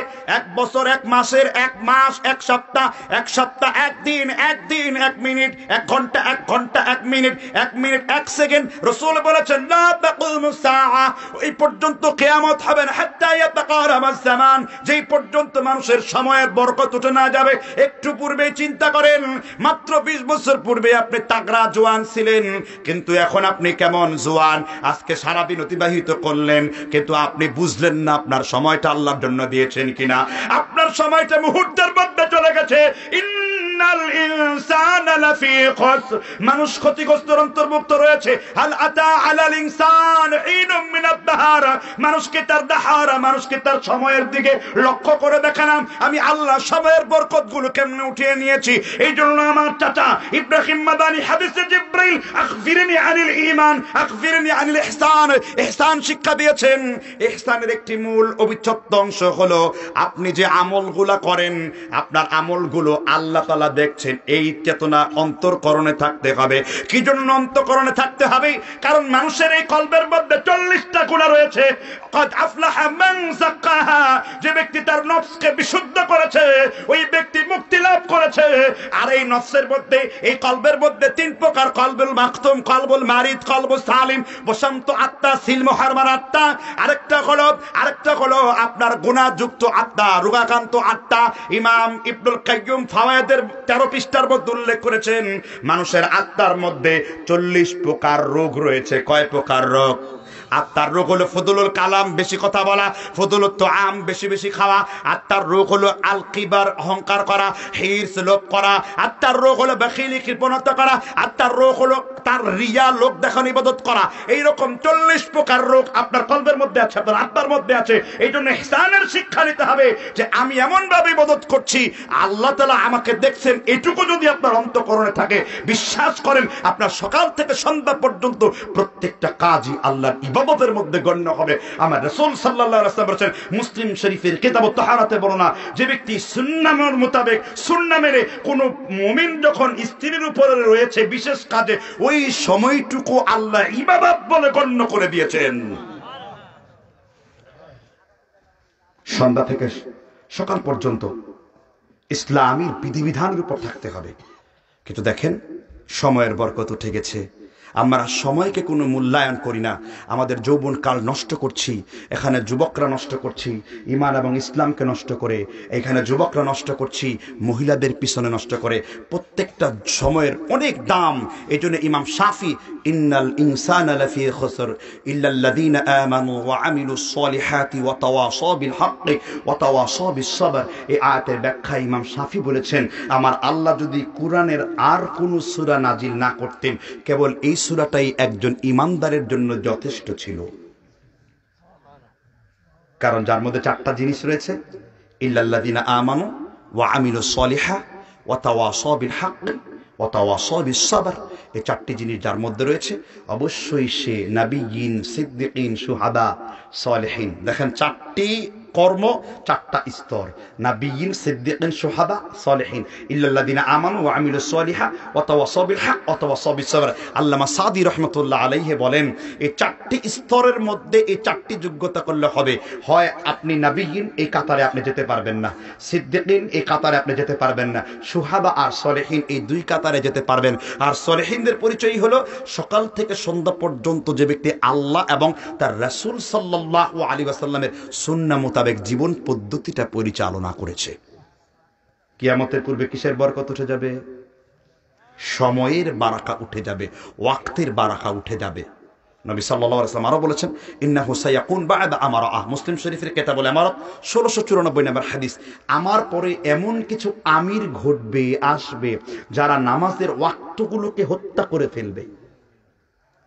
মসজিদ দেখছেন না, ফজরের আযান হয়, এমন ভাবে ফজরের নামাজ পড়ে দুহরাইয়া পড়াবার, নতুন করে আবার নবায়ন করার কোন সুযোগ আর তার কাছে নাই। কারণ ভুল করেছে, সিজদায় সাহজে দেবে, ওই সময়টা তার কাছে নাই। ঠিক না ঠিক? এই জন্য ইবনে মাসউদ রাদিয়াল্লাহু তাআলা আনহু বলেন, আল্লাহর হাবিব, আমি আপনাকে জিজ্ঞাসা করি আল্লাহর কাছে সবথেকে ভালো আমল কোনটি? আল্লাহর হাবিব 3টি জিনিসের কথা বললেন। 1 নাম্বার বললেন ওয়াক্ত মতো সালাত আদায় করা, 2 নাম্বার বলেন খেদমতে ওয়ালিদাইন, পিতামাতার খেদমত করা, 3 নাম্বার বললেন বৈধ সরকারের অনুমতি ক্রমে আল জিহাদু ফি সাবিলিল্লাহ, আল্লাহর রাস্তায় যুদ্ধ করা। এই 3টি আমল হলো আল্লাহর কাছে সর্বশ্রেষ্ঠ আমল। এর মধ্যে ওয়াক্ত মতো নামাজ আদায় করা আমার আল্লাহর কাছে সব থেকে ভালো আমল। এই জন্য আমার ভাইরা, সময়ের মূল্যায়ন করতে হবে, কিন্তু সময়ের কোনো মূল্যায়ন নাই। আধুনিক বিজ্ঞানের গবেষণা করে দেখা গেছে, মানুষ শুধুমাত্র দাঁত ব্রাশ করে তার 9 বছর সময় নষ্ট করে। শুধু দাঁত ব্রাশ, দুই বেলা দাঁত ব্রাশের সাথে সময় নষ্ট করে তার 60 বছরের স্কিলিং এর মধ্যে প্রায় 9 বছর সময় নষ্ট করে ফেলেছে। তাহলে তার ইবাদত করবে কখন, তার কর্মকাণ্ড করবে কখন? অথচ রাসূল বলেছেন ইসলাম কত সোজা। মা মিন মুসলিমিন ইয়াবিতু আলা যিকরিন তাহারান, কোন মুসলমান যদি এশার পরে জিকির করে তাহারাত অবস্থায় শুয়ে পড়ে, ফায়াতাআরু মিনাল লাইল, আর রাতের বেলায় ঘুমিয়ে রয়েছে, ডান কাত থেকে বাম কাত হয়েছে, একজন ফেরেশতা তার ব্যাপারে বলতে থাকে, আল্লাহ তুমি এই বান্দাকে ক্ষমা করে দাও, কারণ এই বান্দা জিকির করতে করতে তাহারাত অর্জন করে আজকে রাত্রে ঘুমিয়ে পড়েছে। অথচ এতটুকু সময় আমাদের হয় না যে আমি একজন সলেহীন বান্দা হব, এতটুকু সময় হয় না আমি কবিরা গুনাহে কাবায়াত থেকে মুক্ত থাকবো। এই জন্য সহিহ তারগীব ওয়া তারহিবে 1005 নম্বর হাদিস রাসূল বলেছেন, ইন্নাদ দুনিয়া মালউনাতুন মালউনুন মা ফিহা, দুনিয়া অভিশপ্ত, দুনিয়ার মধ্যে যা কিছু আছে সবই অভিশপ্ত। 4 প্রকার ব্যক্তি অভিশপ্ত না, এর মধ্যে এক প্রকার ব্যক্তি হলো যে ব্যক্তি কবিরা গুনাহ থেকে মুক্ত। এই জন্য আপনার সময়ের বরকত বৃদ্ধি করুন। আপনার সময়টাকে আল্লাহ তাআলা যখন উঠিয়ে নেবেন, আল ইয়াউমা নাখতিমু আলা আফওয়াহিহিম ওয়া তুকাল্লিমুনা আইদিহিম ওয়া তাশহাদু আরজুলুহুম বিমা কানু ইয়াকসিবুন, আল্লাহ তাআলা কিয়ামতের দিন আপনার মুখের জড়তা বন্ধ করবেন, মুখ বন্ধ করে দেবেন, হাতগুলা কথা বলবে, পাগুলা কথা বলবে, আপনার অঙ্গ প্রত্যঙ্গগুলো আল্লাহর সাথে কথা বলবে। আপনার সময় যদি আল্লাহর জন্য নিবেদিত করে দেন, আপনার এক একটা সময়ের জন্য আল্লাহর কাছে রহমত বরকত আছে না নাই? আপনি যে নেকামল করবেন ওই নেকামলকে নূর বানিয়ে দেবেন কে? ইয়াউমা তারাল মুমিনিনা ওয়াল মুমিনাতি ইয়াসআ নূরুহুম বাইনা আইদিহিম, আল্লাহ তাআলা বললেন কিয়ামতের দিন হাসরের ময়দানে মুমিনরা ডানপন্থী হবে, আপনার নেকামলগুলো ঘোড়ার গতিতে দৌড়াবে, কারোটা মানুষের গতিতে দৌড়াবে, কারোটা বিদ্যুতের গতিতে দৌড়াবে, কারণ আপনার এক একটা নেকামল আপনার জন্য এক একটা নূর। সুবহানাল্লাহ। ফাআম্মা মান সাকুলাত মাওয়াজিনুহু ফাহুয়া ফি ঈশাতির রাদিয়া, মিজানের তারিপান্ডা, মিজানের দণ্ড ভারী হয়ে যাবে। কিন্তু সময়কে কাজে দিচ্ছি না আমরা, আমাদের সময় নাই আল্লাহর সাথে সম্পর্ক করার, আমাদের সময় নাই রাসূলুল্লাহ সাল্লাল্লাহু আলাইহি ওয়াসাল্লামের সুন্নাত মোতাবেক জিন্দেগি করার। আমাদের সময় দিয়েছি মোবাইল ফোনের মধ্যে, আমাদের সময় দিয়েছি গার্লফ্রেন্ডের মধ্যে, আমাদের সময় দিয়েছি চায়ের দোকানে, গীবতের আড্ডাতে, আমাদের সময় দিয়েছি বিভিন্ন রকমের ফাহেশা কর্মকাণ্ডে। এজন্য আমার রাসূল বলেছেন, আর রাজুলু আলা দীনি খলিলিহি, মানুষ তার বন্ধুর কাছ থেকে ধর্ম শিখবে। ফালইয়ানজুর আহাদুকুম মান ইউখালিল, মানুষকে লক্ষ্য করে দেখা উচিত সে কার সাথে বন্ধুত্ব তৈরি করছে। হাদিস তাবারানি 866 নম্বর, আলবানী সহিহুল আখ্যায়িত করেছেন। তাহলে বোঝা যাচ্ছে ভাই সব কিয়ামতের পূর্বে কিসের বরকত উঠে যাবে? তাই আজকে তওবা করা উচিত, তওবা করা উচিত। 7 জন ব্যক্তি আল্লাহর আরশের নিচে থাকবে, এর মধ্যে ওই যুবক যার যৌবন কালটা কিসের সাথে, বুঝেন তো যুবক ভাইরা নাকি? তাহলে মোবাইলে গেমস খেলা, মোবাইলে পর্ন ভিডিও দেখা, মোবাইলে ফ্রি ফায়ার খেলা, মোবাইলে পাবজি গেম খেলা, মোবাইলে দাবা খেলা, গুটির খেলা খেলা, এটা কিসের সাথে সম্পর্ক? আল্লাহর সাথে না শয়তানের সাথে? আরো আইতা মানিত্তাখাযা ইলাহু হাওয়া, নবী দেখবেন অনেক লোককে তারা তাদের নফসকে আল্লাহর উপর গ্রহণ করেছে। ওয়ালা তুতিমান আগফালনা কলবাহু, তুমি ওই লোকদের অনুসরণ করো না যার কলবটা, যার অন্তরকরণটা আল্লাহর জিকির থেকে গাফিল হয়ে গেছে। এজন্য আসেন আমরা আমাদের সময়গুলোকে মূল্যায়ন করি, নিজে মূল্যায়িত হই। কি পারা যাবে ইনশাআল্লাহ? আর একটা আলামত বলবো, হয়তো মেহমান আসছেন একজন। আচ্ছা, আলামত নাম্বার কত হবে বলেন? 10।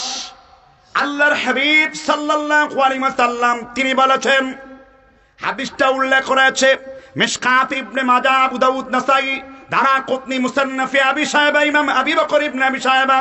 হাদিস নাম্বার 8075 নাম্বার। আল্লাহর রাসূল সাল্লাল্লাহু আলাইহি ওয়াসাল্লাম তিনি বলেছেন, ওয়া আন আব্দুল্লাহ ইবনে উমর রাদিয়াল্লাহু আনহু قال قال رسول الله সাল্লাল্লাহু আলাইহি ওয়াসাল্লাম, আল্লাহর হাবিব বলেছেন, ইন্না মিন আশরাতিস সাআ, কিয়ামতের একটি শর্ত হলো ইয়াদহারাজ জিনা, কিয়ামতের পূর্বে ব্যভিচারের সংখ্যা বেড়ে যাবে। এখন বলেন ব্যভিচার কাকে বলে বলতে পারেন কিনা? জিনা কাকে বলে? আল্লাহর রাসূল বললেন কিয়ামতের পূর্বে কিসের সংখ্যা বাড়বে? জিনার সংখ্যা বাড়বে। আল্লাহর হাবিব বলেছেন ব্যভিচার হলো জিনাগুল কুবালু, দুই ঠোঁট দিয়ে চুমা দেওয়া। ব্যভিচার হলো কোনো মেয়েকে হাত দিয়ে দেখা। ব্যভিচার হলো ফাজিনাউল আইনাইন, নিজের চোখ দিয়ে কোনো মেয়েকে দেখা। আল্লাহর হাবিব সাল্লাল্লাহু আলাইহি ওয়াসাল্লাম চোখের ব্যভিচারকে ব্যভিচার বললেন। আল্লাহর রাসূল সাল্লাল্লাহু আলাইহি ওয়াসাল্লাম তিনি বলেছেন কিয়ামতের পূর্বে ব্যভিচারের সংখ্যা বেড়ে যাবে। আপনার এলাকায় জিনা ব্যভিচার আছে না নাই? আর আল্লাহ রাব্বুল আলামিন কোরআনে বলেছেন লা তাকরাবুজ জিনা ইন্নাহু কানা ফাহিশা ওয়া সাআ সাবিলা, তোমরা ব্যভিচারের কাছে যেও না, কারণ ব্যভিচার রাস্তার দিক থেকে নিকৃষ্ট রাস্তা। আল্লাহর রাসূল সাল্লাল্লাহু আলাইহি ওয়াসাল্লাম তিনি স্পষ্ট করেছেন। আলী রাদিয়াল্লাহু তাআলা আনহুকে মুয়াত্তা মালিক বাইহাকি হাদিস নাম্বার 264 নাম্বার, আল্লাহর হাবিব আলী রাদিয়াল্লাহু তাআলা আনহুকে বললেন ইয়া আলী লা তুতবিউ নাবারাতান নাবারা, কোন মহিলার দিকে ইচ্ছাকৃতভাবে একটা দৃষ্টি দিও না। তুমি যদি ইচ্ছাকৃতভাবে একটা দৃষ্টি দাও, একটা কুদৃষ্টি তোমাকে জাহান্নামের মধ্যে ঢুকিয়ে দেবে। আল্লাহ সূরা মুমিন 19 নম্বর আয়াতের ভিতরে বলেছেন ইয়ালামু খাইনাতাল আয়ুনি ওয়া মা তুখফিস সুদূর। ও যুবক, তুমি তোমার চোখকে কোন দিকে দিয়েছো, তোমার চোখের অপব্যবহার সম্পর্কে আমার আল্লাহ জানেন। এই জন্য ব্যভিচার আমার দেশে বেশি না কম? জোরে বলেন, ব্যভিচার আমার দেশে বেশি না কম? আল্লাহর রাসূল বলেন মাইয়াদাবাল্লি ওয়া মা বাইনা লাহিয়াইহি, কোন ব্যক্তি যদি চুয়ালের জিহ্বার হেফাজত করতে পারে, দুই উরুর মাঝখানের ব্যভিচারে হেফাজত করতে পারে, জিনা থেকে বেঁচে থাকতে পারে, আবামাল্লাহুল জান্নাতি, আমি আল্লাহর রাসূল ওই যুবকের ওই যুবতীর স্থান আমি আল্লাহ জান্নাতের মধ্যে করে দেব। বুখারী মুসলিমের মুত্তাফাকুন আলাইহি, তিরমিজি খুতবাতুল ঈদাইনের হাদিস 231 নম্বর পৃষ্ঠায়। তাহলে কি বুঝলেন যুবক? কিয়ামতের পূর্বে কি বেড়ে যাবে? ব্যভিচার বেড়ে যাবে। ব্যভিচারের জন্য 31st নাইট হবে, ব্যভিচারের জন্য ভ্যালেন্টাইন ডে হবে, ব্যভিচারের জন্য মুক্ত মুখ হবে, উলঙ্গ সব জায়গায় দৌড়ানো হবে। অথচ মুমিন কখনো অপবিত্র, মুমিন কখনো পবিত্র হতে পারে না। ব্যভিচার মানুষের অন্তরকরণের মধ্যে অপবিত্রতার ছাপ ফেলে দেয়। ঠিক না? ঠিক। এজন্য মুমিন হতে গেলে আপনাকে কি থেকে বেঁচে থাকতে হবে? জিনা ব্যভিচার থেকে বেঁচে থাকতে হবে। রাসূলুল্লাহ সাল্লাল্লাহু আলাইহি ওয়াসাল্লামের সাহাবীগণ সব সময় নিজের চোখের হেফাজত করতেন। আর আল্লাহর কথা কত সুন্দর, গুদ্দু আবসার, তোমরা তোমাদের দৃষ্টিকে নিম্নগামী করো, যালিকা আসকালাহা, এটা হলো অন্তরের সব থেকে বেশি বিশুদ্ধতা, পবিত্রতা, যে ব্যক্তি ব্যভিচার থেকে বেঁচে রয়েছে। কিসের থেকে? অথচ আমার দেশে ব্যভিচারকে হালাল মনে করা হয়, রাস্তার মধ্যে হালাল মনে করা হয়, বাড়িতে মহিলারা বেপরদা হয়ে ঘুরছে কিয়ামতের পূর্বে। রাসূল এই জন্য বলেছেন, একটা হাদিস বলবো, এই প্রসঙ্গটা শেষ করব। রাসূল বলেছেন নিসাউহুম কাসিয়াতুন আরিয়াতুন কাসনামাতিল বুখতিল ইদাফিল আনুহুন্না ফাইন্নাহুন্না মালউনাত লা'নাল্লাহুল ওয়াশিমাতা ওয়াল মুস্তাওশিমা লা'নাল্লাহুল মুতানাম্মিসাতি ওয়াল মুতাফাল্লিজাত। আল্লাহ কি শেষ এই হাদিস পড়ার পরে জি আচ্ছা পরে আবার আল্লাহর রাসূল বলেছেন, মুসনাদ আহমদ ইমাম হাম্বল 10031 নাম্বার হাদিস উল্লেখ করেছে, দারাকুতনি হাদিস নাম্বার 2555 নাম্বার, ইমাম বুখারী তার আদাবুল মুফরাদের 967 নাম্বার হাদিস। আল্লাহর রাসূল বলেছেন কিয়ামতের পূর্বে মহিলারা এমন কাপড় পরবে, কাসিয়াতুন আরিয়াতুন, কাপড় পরেও তারা উলঙ্গ মনে হবে, কাসনামাতিল বুখতিল ইজাফিল আনুহুন্নাতি, মহিলারা কৃত্রিম চুল ব্যবহার করবে, তাদের চুলগুলা ওটের কুজের মতন উঁচু হবে। রাসূল বলেছেন মহিলারা কোনো গোপন বস্তু, আলমারউ আওরাতুন ইস্তাশরাফাহা শাইতান ফাইদা খরাজাত, যখন কোন মহিলা ঘর থেকে উলঙ্গ অবস্থায় বের হয়, ফাইদা খরাজাত ইস্তাশরাফাহা শাইতান, আল্লাহর হাবিব বলেন যখন কোন মহিলা ফরজ পর্দা মেইনটেইন না করে ঘর থেকে বের হয়, তার পেছনে ছুটতে শুরু করে, তার নাম শয়তান। এই জন্য জেনা যদি বন্ধ করতে চাও, ধর্ষণ যদি বন্ধ করতে চাও, আমার আল্লাহর কোরআনের আয়াতটা আমল করো। ওয়া কুল্লি আসওয়াজিকা ওয়া বানাতিকা ওয়া নিসাইল মুমিনিনা ইউদনিনা আলাইহিন্না মিন জালাবিবিহিন্না, মহিলারা রাস্তায় বের হলে তারা তাদের পর্দার মাধ্যমে তারা তাদের গোপন অঙ্গগুলো ঢেকে চলবে, চুলের গোড়া থেকে পায়ের গোড়ালি পর্যন্ত এমন পোশাক পরবে যা পুরুষের দৃষ্টিগোচর হবে না। কারণ আপনি পর্দার আয়াত যদি পর্দা যদি সমাজে কায়েম করতে পারেন, ওই সমাজে জেনা ব্যভিচার 1 মিনিটের জন্য বন্ধ হয়ে যাবে। জোরে বলেন ঠিক কিনা? আল্লাহ তাআলা আমাদের বুঝবার তৌফিক দান করুন। একজন মেহমানের সাথে কথা বলবেন, তারপর ইনশাআল্লাহ আবার সাধ্যমতো বলার চেষ্টা করব। আল্লাহ আচ্ছা আচ্ছা। আসসালামু আলাইকুম।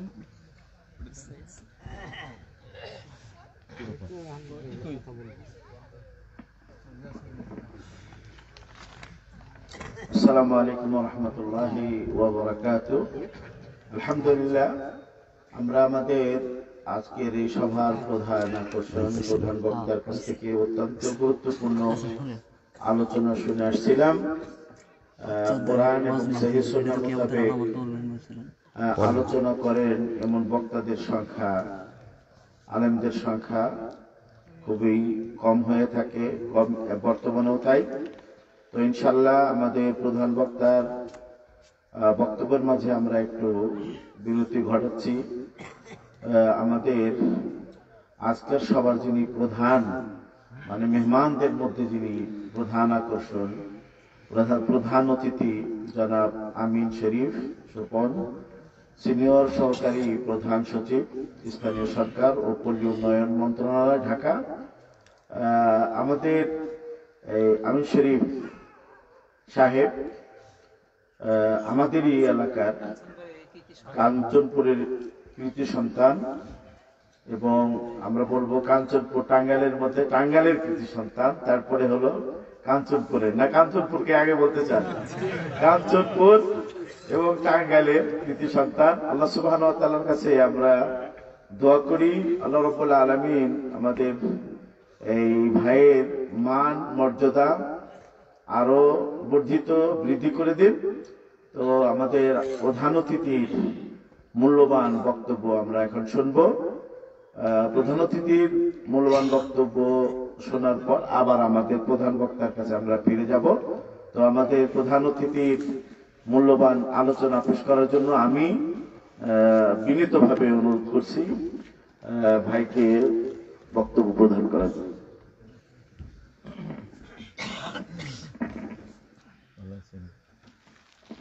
আউযু বিল্লাহি মিনাশ শাইতানির রাজিম। বিসমিল্লাহির রহমানির রহিম। আমার জন্মস্থান, আমার বাবার বাড়ি, মার বাড়ি, দাদার বাড়ি, নানার বাড়ি, সেই কাঞ্চনপুরের অতি প্রিয় গ্রাম তারাবাড়ির জামে মসজিদের উন্নতি কল্পে আজকের এই 25তম বার্ষিক ধর্মসভা সম্মানিত সভাপতি শাইখ মোহাম্মদ ইব্রাহিম আল মাদানী সাহেব উদ্বোধন করে গেছেন। আমাদের এই কাঞ্চনপুর ইউনিয়নের চেয়ারম্যান মামুন ভাই, আমার বিশেষ অতিথি ছিলেন ওলিদ ভাই, শফিকুল ইসলাম খান, এবং আমার সঙ্গে এখন মঞ্চে উপবিষ্ট রয়েছেন আমাদের বাসাইল উপজেলা আওয়ামী লীগের কৃষি ও শ্রম বিষয়ক সম্পাদক, একজন প্রবীণ এবং জাদ্রেল বলবো আমি। উনি দেখতাম এই ছোটবেলা থেকেই একটি দল আওয়ামী লীগের সঙ্গে খুবই নিরহ জড়িত। আমার শ্রদ্ধেয় বড় ভাই জামাল ভাই উপস্থিত রয়েছেন। আমাদের কাঞ্চনপুর ইউনিয়ন আওয়ামী লীগের সম্মানিত সভাপতি আমার শ্রদ্ধেয় মামা সানা মামা উপস্থিত রয়েছেন। আমাদের ইউনিয়ন আওয়ামী লীগের সেক্রেটারি আমার একজন শ্রদ্ধেয় মামা ওসমান মামা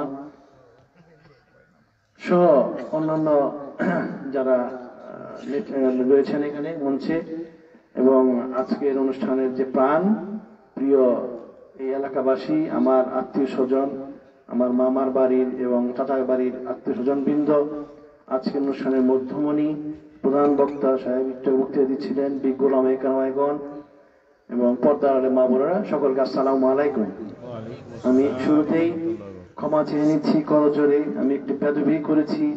প্রধান বক্তা মহোদয় উনি পবিত্র হাদিস কোরআনের আলোকে আমাদের বয়ান দিচ্ছিলেন, আপনারা সবাই একনিষ্ঠ মনে সেই বয়ান শুনছিলেন। আসলে এই ধর্মীয় ভাবভঙ্গির বিষয়টা এমন, যখন বক্তা বলেন ওনার মনের মধ্যে একটা আবেগ তৈরি হয়, আর যারা শুনে তাদের মনেও একটি জোশ তৈরি হয়, আবেগ তৈরি হয়। এটাতে বিঘ্ন ঘটিয়েছি বলে আপনাদের মধ্যে আন্তরিক ক্ষমা প্রার্থনা করছি। আসলে আপনারা জানেন যে আজকে বৃহস্পতিবার, আমাকে এই তারাবাড়ির আমার অনেক আত্মীয় স্বজন রয়েছে, সবাই আমাকে মানে বারে বারে ফোন করেছেন যে মামু তোমার আসতেই হবে বা ভাই আপনার আসতেই হবে, নিজে আমার বাড়ি এখানে। তা আমি এবার শুনলাম যে এখানে আমাকে প্রধান অতিথি করা হয়েছে, কিন্তু আসলে আমি খুব লজ্জা পাই যে আমার জন্মস্থান এখানে, আমার বাড়ি এখানে, নারীর পথে এখানে, আমি যত বড় অফিসারই হই না বা কিছুই না হই, আমি তো আপনাদেরই সন্তান। এখানে আমার সচিব বলে আমার কোনো পরিচয় নাই, আমি আপনাদের ভাই, আমার আপনাদের ভাতিজা ভাগিনা, এটাই আমার সবচেয়ে আসল পরিচয়। আজকে আমি এখানে আসলে যদি আপনারা আমাকে জয় না ধরেন, আমাকে ডাক না দেন, আমার খোঁজ খবর না নেন, তাহলে তো আমার কোনো শক্তি নাই। আপনাদের যে ভালোবাসা, এটাই হচ্ছে যে বড় শক্তি, বড় ক্ষমতা, বড় পাওনা। আপনারা আমার বাবা প্রয়াত আব্দুল মালিক মিয়া আপনাদের অত্যন্ত কাছের মানুষ ছিলেন, আপনাদের হৃদয়ের মানুষ ছিলেন। তার জন্য আপনারা যা করেছেন সেটা তো আসলে আমাদের পরিবার বা আমরা কোনোদিনও আপনাদের ঋণ শোধ করতে পারবো না। সারা জীবন এই ঋণের প্রতিদিন আমরা দিয়েই যাব। আর আপনারা জানেন যে এই যখনই সময় পাই প্রতি শুক্রবারে এখানে আসি, আপনাদের মাঝে আসার চেষ্টা করি, এলজিআইডি মন্ত্রণালয়ে আছি। সেই সুবাদে আপনারা জানেন যে আমার বাবা আপনাদের ভালোবাসা মানুষ ছিল বলে ওই তৎকালীন সময় আমাদের এই কাঞ্চনপুর ইউনিয়নের কিন্তু সবচেয়ে অবহেলিত একটি ইউনিয়ন ছিল, এবং এটার কারণ কিন্তু আমার বাবার প্রতি আপনাদের ভালোবাসা। আর সেই ভালোবাসার যে এই অবহেলাটা কিন্তু আল্লাহ তাআলার অশেষ রহমতে, আপনাদের দোয়া, অশেষ কৃপায় সেটি কিন্তু আস্তে আস্তে সেই অবহেলাটা দূর করে আজকে কাঞ্চনপুর ইউনিয়নকে একটি মডেল ইউনিয়নে পরিণত করার তৌফিক আল্লাহ তাআলা আমাকে দিয়েছেন। এবং আপনারা জানেন যে ইতিমধ্যেই আমাদের এই কাঞ্চনপুর ইউনিয়নের মোটামুটি বড় যেগুলি রাস্তা আছে সেগুলো সবই আপনার সরকারি বিভিন্ন প্রকল্প অন্তর্ভুক্ত হয়েছে। আমাদের এই রাস্তাগুলো পাকা হচ্ছে। আজ থেকে 2 বছর আগে এই যে আমার জামাল ভাই, আমার মামা, এই যে সামাদ ভেন্ডার মামা, উনি আপনারা জানেন আপনাদের কাছে মানুষ, জনদরদী ব্যক্তি, উনি সবসময় আমাকে বলেন, মামু তুমি খেয়াল রাখো, এই যে উসমান এদেরই সানামর এদের বা আপনাদের তারাবাড়ির অনেকেই আছেন, সবসময় আমাকে চেতেন। তা আমি কিন্তু যেহেতু আমাদেরকে বঞ্চিত করেছে, আমি একজন কাঞ্চনপুরবাসী, কাঞ্চনপুরের সন্তান, আমরা বঞ্চিত হয়েছি, সেই বঞ্চিত যাতে আর না থাকতে হয়, এই জন্য কিন্তু আমাদের কিন্তু বাসাইলের মধ্যে সবচেয়ে বেশি রাস্তা কিন্তু এখন টেন্ডার হচ্ছে বা এই কয়েকদিনের মধ্যে হয়েছে এই কাঞ্চনপুর ইউনিয়নে। আপনারা জানেন যে এখানেই কয়েকদিন আগে একটা ব্রিজের সার্ভে করে গেছে, এই সাইডে দক্ষিণ পাড়াতে পাথরঘাটা ব্রিজটা সার্ভেতে পজিটিভ হয়েছে। ইনশাল্লাহ 6 থেকে 7 মাসের মধ্যে টেন্ডার হবে। আমাদের এই দক্ষিণ পাড়া খোকা মাস্টার থেকে এই যে তারাবাড়ি যৌতুকি হয়ে কালাচান পাড়া হয়ে সৈদামপুরে ব্রিজটা কদিন আগে সার্ভে করে গেছি, আমি নিজে এসে নেমে গেছি। সৈদামপুরে ব্রিজটা টেন্ডার হয়ে গেছে, সেটা হয়ে সেইখানে কুড়াতলি যে আপনার ফেরিঘাট, সেখানে ফেরিঘাট ব্রিজের টেন্ডার হয়ে গেছে, সেটা কাজ চলতেছে। আমরা কিন্তু এখন এক টান দিয়ে হোন্ডা দিয়ে দক্ষিণপাড়া থেকে আরম্ভ করবো, এক টান দিয়ে চলে যাব সেই তকাশালা, সময় লাগবে 10 মিনিট। এই ব্যবস্থা ইনশাল্লাহ আপনাদের জন্য আল্লাহ তাআলা করা তৌফিক দিয়েছে।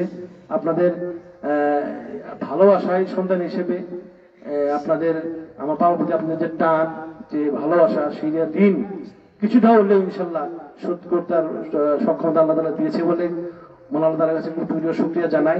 আপনারা আর বেশি করে দোয়া করবেন। আপনারা জানেন যে আপনাদের সন্তান, আমরা 3টা ভাই 3টা মন্ত্রণালয়ে আছি, বিভিন্ন ভাবে আপনাদের কাজ করে দিতে যাচ্ছি এবং যে কাজ করে যাচ্ছি। আমাদের 2টা বাড়ি, হাতিমান্দা আমাদের বাড়ি, আপনারা জানেন, বাসা কাঞ্চনপুরে আমার জন্মস্থানী, এখানে আমি থাকি কাঞ্চনপুরে। আপনাদের যে কোনো প্রয়োজনে যে কোনো সময় 24 ঘন্টা আমার 2টা বাড়ি খোলা, যখন যাবেন আপনাদের যে কোনো সেবা করতে পারলে আপনারা খুশি হব। বিনিময়ে কিছুই চাই না। আমার বাবা সবসময় মানুষকে দেওয়ার জন্য রাজনীতি করছেন, কোনোদিন মানুষের কাছ থেকে নেওয়ার জন্য কোনো রাজনীতি করেন নাই। এই যে আপনাদের যারা কাজগুলো করে দিচ্ছি, আপনারা যে খুশি, এই যে হাসি দিতেছেন, আমাকে ডাকছেন, আমাকে যে একটু জড়ায় ধরছেন, এটাই আমাদের জীবনের বড় পাওনা। আর এর চেয়ে বেশি কিছু আমাদের দরকার নাই। তো এখন আপনাদের আমি বক্তব্য বেশি বাড়াবো না, রাত অনেক গভীর হয়ে গেছে। প্রধান বক্তা মহোদয় আমাদের বক্তব্য প্রদান করবেন। আমি আপনাদেরকে আপনাদের সন্তান হিসেবে অনুরোধ করব, আমাদের প্রধান বক্তা মহোদয় বক্তব্য দিচ্ছেন, শুনছিলাম যে আমাদের মুসলমান হিসেবে সবচেয়ে বড় কর্তব্য হচ্ছে যে আমাদের নিজেদের ধর্মকে বোঝা, জানা, এবং এটার একটি উপায় হচ্ছে পবিত্র কোরআন শরীফকে ভালো মতো আয়ত্ত নেওয়া। আয়ত্তের উপায় হচ্ছে কি, এটার বঙ্গানুবাদটা জানতে হবে, হাদিস শরীফের বঙ্গানুবাদ জানতে হবে। আমাদের একটা সময় ছিল কোরআন শরীফ বঙ্গানুবাদ পেতাম না, কিন্তু এখন তো আর সেই উপায় নাই। এখন মোবাইলে যে হুজুর বললেন যে মোবাইলে সারাক্ষণ মোবাইলে গেম খেলি, ইন্টারনেট দেখে, এগুলা বাদ দিয়ে আপনি 20 মিনিট খালি মোবাইলে টিপ মারেন যে সূরা আম্বিয়ার এত নম্বর আয়াত, সূরা মুলকের এত নম্বর আয়াত, সূরা বাকারার এত নম্বর আয়াত, অর্থ কি, সঙ্গে সঙ্গে চোখের সামনে বেশি উঠবে। তো এগুলা আমাদের মুসলমান হিসাবে কর্তব্য। তাহলে কিন্তু আমাদের অন্তরের চক্ষু আছে সেটা খুলে যাবে। হাদিস শরীফের বর্ণনার মধ্যে এখন স্পষ্ট সবখানে পাওয়া যায় নামাজ কিভাবে পড়তে হয়, রোজা কিভাবে দিতে হবে, যাকাত কিভাবে দিতে হবে, রোজা কিভাবে রাখতে হবে, হজ কিভাবে করতে হবে, ইমানের মূল অঙ্গগুলা কি, সমস্ত কিছু আপনার হাদিস শরীফ স্পষ্ট ভাবে জানতে পারবেন। একসঙ্গে ছিলাম আমরা, শুনে মুসলমান ছিলাম, এবং এখন কিন্তু তা না। এখন কিন্তু আপনি নিজের যাই না মুসলমান হইতে হবে। আল্লাহ তাআলা আমাদের বাপ মাদের মাফ করে দিবে, হয়তো বাবাদের মাফ করে দিবে, তোরা জানতি না, সুযোগ দেই নাই, তোমাদের তো সুযোগ দিছি, তোরা পড়াশোনা কেন জিজ্ঞাসা করবি। এই জন্য এখন আমাদের আর এই পিছু ফিরে থাকার সময় নাই। আমাদের নিজেদেরকে প্রকৃত ইমানদার, প্রকৃত মুসলমান হওয়ার জন্য আমাদেরকে চর্চা করতে হবে। আল্লাহ তাআলা আমাদের চর্চা করার খুব সহজ সুযোগ করে দিয়েছেন, সেটা আমরা অবশ্যই ব্যবহার করব এবং আমাদের এই পবিত্র কোরআন ও হাদিসের আলোকে আমরা আমাদের জীবনকে পরিচালিত করব। মহান আল্লাহ তাআলা আমাদের তৌফিক দান করুক। যদি এটা আমরা করতে পারি তাহলে দেখবেন আমাদের মধ্যে যে ছোটখাটো দ্বিধা, দ্বন্দ্ব, বিভেদ, আজকে বিধর্মীরা, ইহুদি নাসারারা আমাদের মধ্যে পয়জন বিষ ঢুকিয়ে দিয়েছে। সারা দুনিয়াতে মুসলমানদের মধ্যে যে একটা বিশৃঙ্খলা যুদ্ধ, পাকিস্তান, আফগানিস্তান, ইয়েমেন, কাতার, কুয়েত, সৌদি আরব, কোন জায়গায় শান্তি নেই। সমস্ত জায়গায় খালি মুসলমানদের কিলাকিলি, মারামারি, যুদ্ধ চলছে। অর্থনৈতিকভাবে মুসলমানরা খুবই বিপর্যস্ত অবস্থায় আছে। এইটা যদি আমরা শুধু এক হইতে পারি তাহলে আমাদের সঙ্গে শক্তিতে কোরআনের মতো শক্তি পৃথিবীতে কোথাও নাই। কিন্তু এই বিধর্মীরা জানে যে যদি এক হয়ে যায় তাহলে আমাদের সর্বনাশ। আর এই জন্য এরা করছে কি, বিভিন্ন রকমের এই পয়জন ঢুকিয়ে দিয়েছে আমাদের মধ্যে, মুসলমানদের মধ্যে ভাগ করেছে কয়েকবার। কিন্তু আমরা যদি নিজেরা চর্চা করি, কোরআনকে বুঝি, কোরআনকে জানি, তাইলে দেখবেন যার আমাদের মধ্যে বিভেদ থাকবে না। আর কোরআন জানলে তো নিজের মনে একটা শান্তিও পাওয়া যায়। আপনি তুতাবাকির মতো, কবিদের মতো আলহামদুলিল্লাহ বললেন, আরবি আলহামদুলিল্লাহ আলামিনার রহমানির রহিম মালিক ইয়াউমিদ্দিন, সেটার একটা অর্থ সওয়াব হইল। আর যদি আপনি বুঝা পড়েন সমস্ত প্রশংসা আল্লাহ তাআলা, উনি বিচার দিনের মালিক, আমরা তোমার কাছ থেকে এসেছি, তোমার কাছে প্রত্যাবর্তন করব। যদি নামাজ পড়েন আর যদি এমনি করে চিন্তা করেন তাতে মনে একটা আবেগ তৈরি হয়, চোখে পানি এসে পড়ে। এই জন্য সমস্ত কিছু বুঝে শুনে পড়তে হবে। কোরআন শরীফ পড়লে দেখবেন যে সেখানে পৃথিবীর সৃষ্টির রহস্য, পৃথিবীর চাঁদের রহস্য, সূর্যের রহস্য, পৃথিবীতে 2টি সাগর প্রবাহিত হয়েছে পাশাপাশি, তাদের রুটের পানির রং আলাদা। সেই 1400 বছর আগে আমাদের নবীজি কি শিক্ষিত ছিলেন? উনি ছিলেন অশিক্ষিত মানুষ। উনি কিভাবে এগুলো জানলেন যে সেই কোথায় সৌদি আরব, কোথায় আটলান্টিক মহাসাগর, প্রশান্ত মহাসাগর, সেইখানে যে এত হাজার হাজার কিলোমিটার দূরে সাগর বইতে গেছে, সেটা বর্ণনা কোরআন শরীফে দেওয়া আছে। ছোট্ট একটা মৌমাছির বর্ণনা দেওয়া আছে, তিলের কি উপকারিতা সেটা বন্ধ কোরআন শরীফে দেওয়া আছে। এই আপনার চিকিৎসা বিজ্ঞানে বড় বড় বিজ্ঞানীরা কোরআন রিসার্চ করে আজকে নোবেল পুরস্কার পাচ্ছে, বিধর্মীরা। অথচ আমরা মুসলমানরা কোরআন চর্চা করি না। এই চিকিৎসা শাস্ত্রের সমস্ত কিছু, মানুষের রক্ত সংবহন তন্ত্র, মানুষের শরীরের গঠন, সমস্ত কিছু কোরআন শরীফে দেওয়া আছে। একটু স্টাডি করতে হবে, গভীরে যেতে হবে, এবং সেগুলা বিধর্মীরা যে আজকে নোবেল পুরস্কার পাচ্ছে, অথচ আমরা মুসলমানরা চর্চা করি না। তা আমাদের এই যে বলবো, আমাদের বিশেষ করে প্রধান বক্তা মনে বলছিলেন মা বোনদের কথা, মা বোনদের অনুরোধ করবো, আপনারা এই স্টার জলসা, জি বাংলা, এই বিধর্মী এটা ছেড়ে দিয়ে একটু কোরআন শরীফটা পড়েন, তাইলে দেখবেন যে খালি বউ শাশুড়ি গ্যাঞ্জাম, ননদ ভাবি গ্যাঞ্জাম, এটা সব দূরে যাবে। বিয়ার পরেই আপনার এই যে ছেলে জানি কেমন মায়ের কাছে পর হয়ে যায়, বউটারে পর মনে করে, বউটা মনে করে যে মামার মানে শাশুড়িরে এরা শত্রু মনে করে। এটা আমাদের সংস্কৃতিতে ঢুকে গেছে, আমাদের কবি সাহিত্যিকরাও তাই। পৃথিবীর আমি এত দেশ ঘুরছি, 70-80টা দেশে চাকরির সুবাদে, কোথাও দেখি নাই যে এই বউ শাশুড়ি ননদ ভাবি নিয়ে এত কিচ্ছা কাহিনী, এত নাটক সিনেমা কোথাও নাই। আমাদের বাংলাদেশে ইন্ডিয়া ছাড়া এগুলা দিয়ে ওই একটা মানে নাটকের একটা উৎস তৈরি করে। আর এটা দেখে দেখে আমাদের মা বোনেরা ভিন্ন পথে পরিচালিত হয়। আমাদের দেশের মহিলারা যে সুখী, পৃথিবীর আর কোথাও এত সুখী মহিলা আমি দেখি নাই। জামাইরা কষ্ট ইনকাম করে, মহিলারা ঘরে বসে সেগুলো করে। তাদেরও অনেক চিন্তা ভাবনা করতে হয়, তাদের পরিশ্রম আছে। কিন্তু বিদেশে কিন্তু সব শেয়ারিং, জামাই ইনকাম করে, বউ ইনকাম করে, যাই কিছু করে ভাগ ভাগ করে সংগ্রহ করতেছে। আমাদের সাথে সমস্ত মাত বলি মানে জামাইরা ইনকাম করতেছে, মাত বইটা করতেছে মহিলারা। এখন লেগে কিন্তু তারপরেও এই যে মহিলাদের একটু অনুরোধ করবো, যে আগে এক সময় ছিল আমাদের বাসায় মেহমানরা, আমার বাবা যেমন উনি খাইতে বসতেন, যদি কোনো মানুষজন না থাকতো শুধু শুধু আমাদের মাইক দিত। খাইতে বসছে, দেখা গেল যে বাসার থেকে, সখীপুর থেকে বা কাঞ্চনপুর থেকে, বাথরুম থেকে কোনো লোক তার বাড়িতে নাই, রাগ উঠে যেত, খালি আমাদের মারতো। মানে তার ছোট ছিল এরকম, মানুষটা থাকতে পারতো না। কিন্তু এখানকার যদি দেখবেন অনেকেই, যে আমাদের বাড়িতে দেখবেন যে 7টার পরে যদি বাসায় কোনো মেহমান আসে, আমার বই মনে করেন যে খালি রাগ করে, খালি বুঝুর বুঝু করে। কি জন্য? যে 7টার সময় হয়তো জি বাংলা বা স্টার বাংলার কোনো ছবি টবি আছে, মেহমানের লিখে আনতে হইব, একটু ভালো খাওয়ান দিতে হইব। তো এখন যুগটা হয়ে গেছে আপনার এরকম। এটা আমি আসলে মা বোনদের মানে কষ্ট দিতে বলি নাই, আসলে আমাদের মানসিকতাটা চেঞ্জ করতে হবে। আমাদের বাংলাদেশিদের সবচেয়ে বড় সমস্যা হচ্ছে কি মানসিকতা।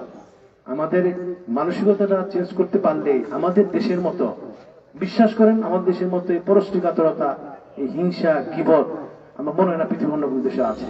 আমরা বিধর্মীদের বকাতে, খ্রিস্টানদের বরং বকাতে, ওরা কিন্তু মিথ্যা পছন্দ করে না, ওরা কখনো মিথ্যা বলে না। একটা হাজবেন্ড যদি অন্যায় করে আসে, সঙ্গে সঙ্গে বইরে কইব যে আমি অন্যায় করছি, তুমি কি মাফ করছো, মাফ করলে করো, নইলে আজকে থেকে তালাক, ডিভোর্স। আর আমাদের দেশে কি হয়, এক ছাদের নিচে 20 বছর 30 বছর 40 বছর সংসার করে দেয়, জামাই এক দিয়ে চলতে আছে, বই দিয়ে চলতে আছে, কেউ কাউটা জানে না, কিন্তু ভিতরে খালি মিথ্যা। কিন্তু ওদের মধ্যে কিন্তু কোন রকম মিথ্যা নাই। এটাও যদি আমাদের মধ্যে আমরা এই যে আমরা একজনের দেখা গেল যে উন্নতি করলে আমরা একটু কেমন অন্য ছবি দেখি, বেড়া ছিল কয়েকদিন আগে কামলা নাকি বিদেশ দিয়ে বেড়া পয়সা কামাইছে, ফোরানি দেখা, এরকম টেন্ডেন্সি আছে। কিন্তু আমরা বিদেশে দেখবেন যে একটা ছেলে যদি কিছু করে, তার 10 জনে তাই না ওঠায়, জ্বরে আপনি হেল্প করি। আমাদের দেশে কিন্তু এই মানসিকতা নাই। এই যে আমি মনে করেন যে আজকে আপনাদের কাছে আসছি, এই যে বক্তৃতা দিতে আসছি রাত 12টার সময়, এনে হয়তো 80-90% কইতাছে যারা 12টাতে কষ্ট করে আইছে, হয়তো ভালো বলতে আছে, 10 জন কিন্তু মনে কইতাছে কি 12টার সময় কোথায় পেশা করতেছে। এরকম কিন্তু আমাদের মধ্যে এটা কিন্তু আছে। এই যে আমাদের এই মানসিকতাটা, এটা কিন্তু চেঞ্জ করতে হবে। এই যে রাস্তাঘাট, এই যে কথা বলে গেলাম উন্নয়নের কথা, দেখুন যে কালকাই ওই আমার চাষা আছে বিশাল জয়া কাকা, হালা বাইশ নামটা করো না, আমি শ্বশুরালয়ে গেলাম, ওরতে বাস করাইলাম, নামটা দিয়ে কইতে পারতো।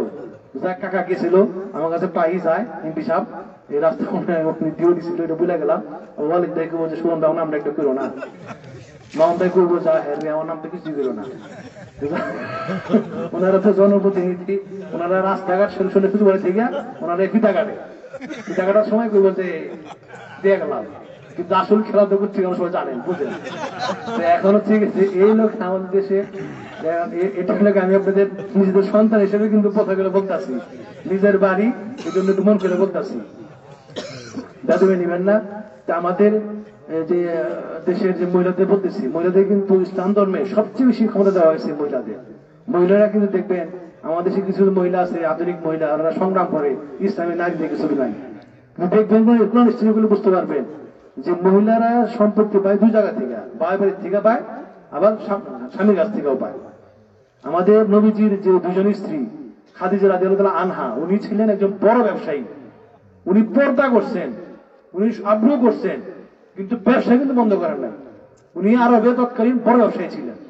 আমাদের ওনার ছোট স্ত্রী আয়েশা রাদিয়াল্লাহু আনহা, উনি তো পর্দা করছেনই, আগ্রহ করছেন, ইসলামের পালন করছেন, কিন্তু উনি সম্মুখ যুদ্ধ অংশগ্রহণ করছেন।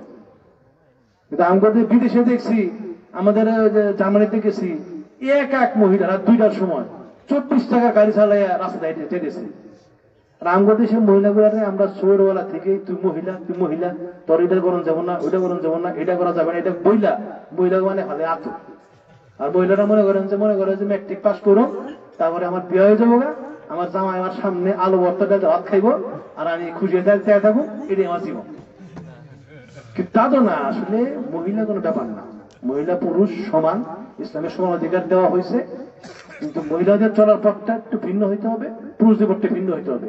কিন্তু তারাও আমাদের যে কোনো সামাজিক কর্মকাণ্ডে, ব্যবসায়িক কর্মকাণ্ডে, পড়াশোনায়, রাজনীতি অংশ করতে পারবে, পর্দা মেনটেন করে মাস্ট। যাই হোক, আমি বক্তব্য কিছু বাড়াবো না। আপনাদের সন্তান হিসেবে অনেক কথাই বললাম।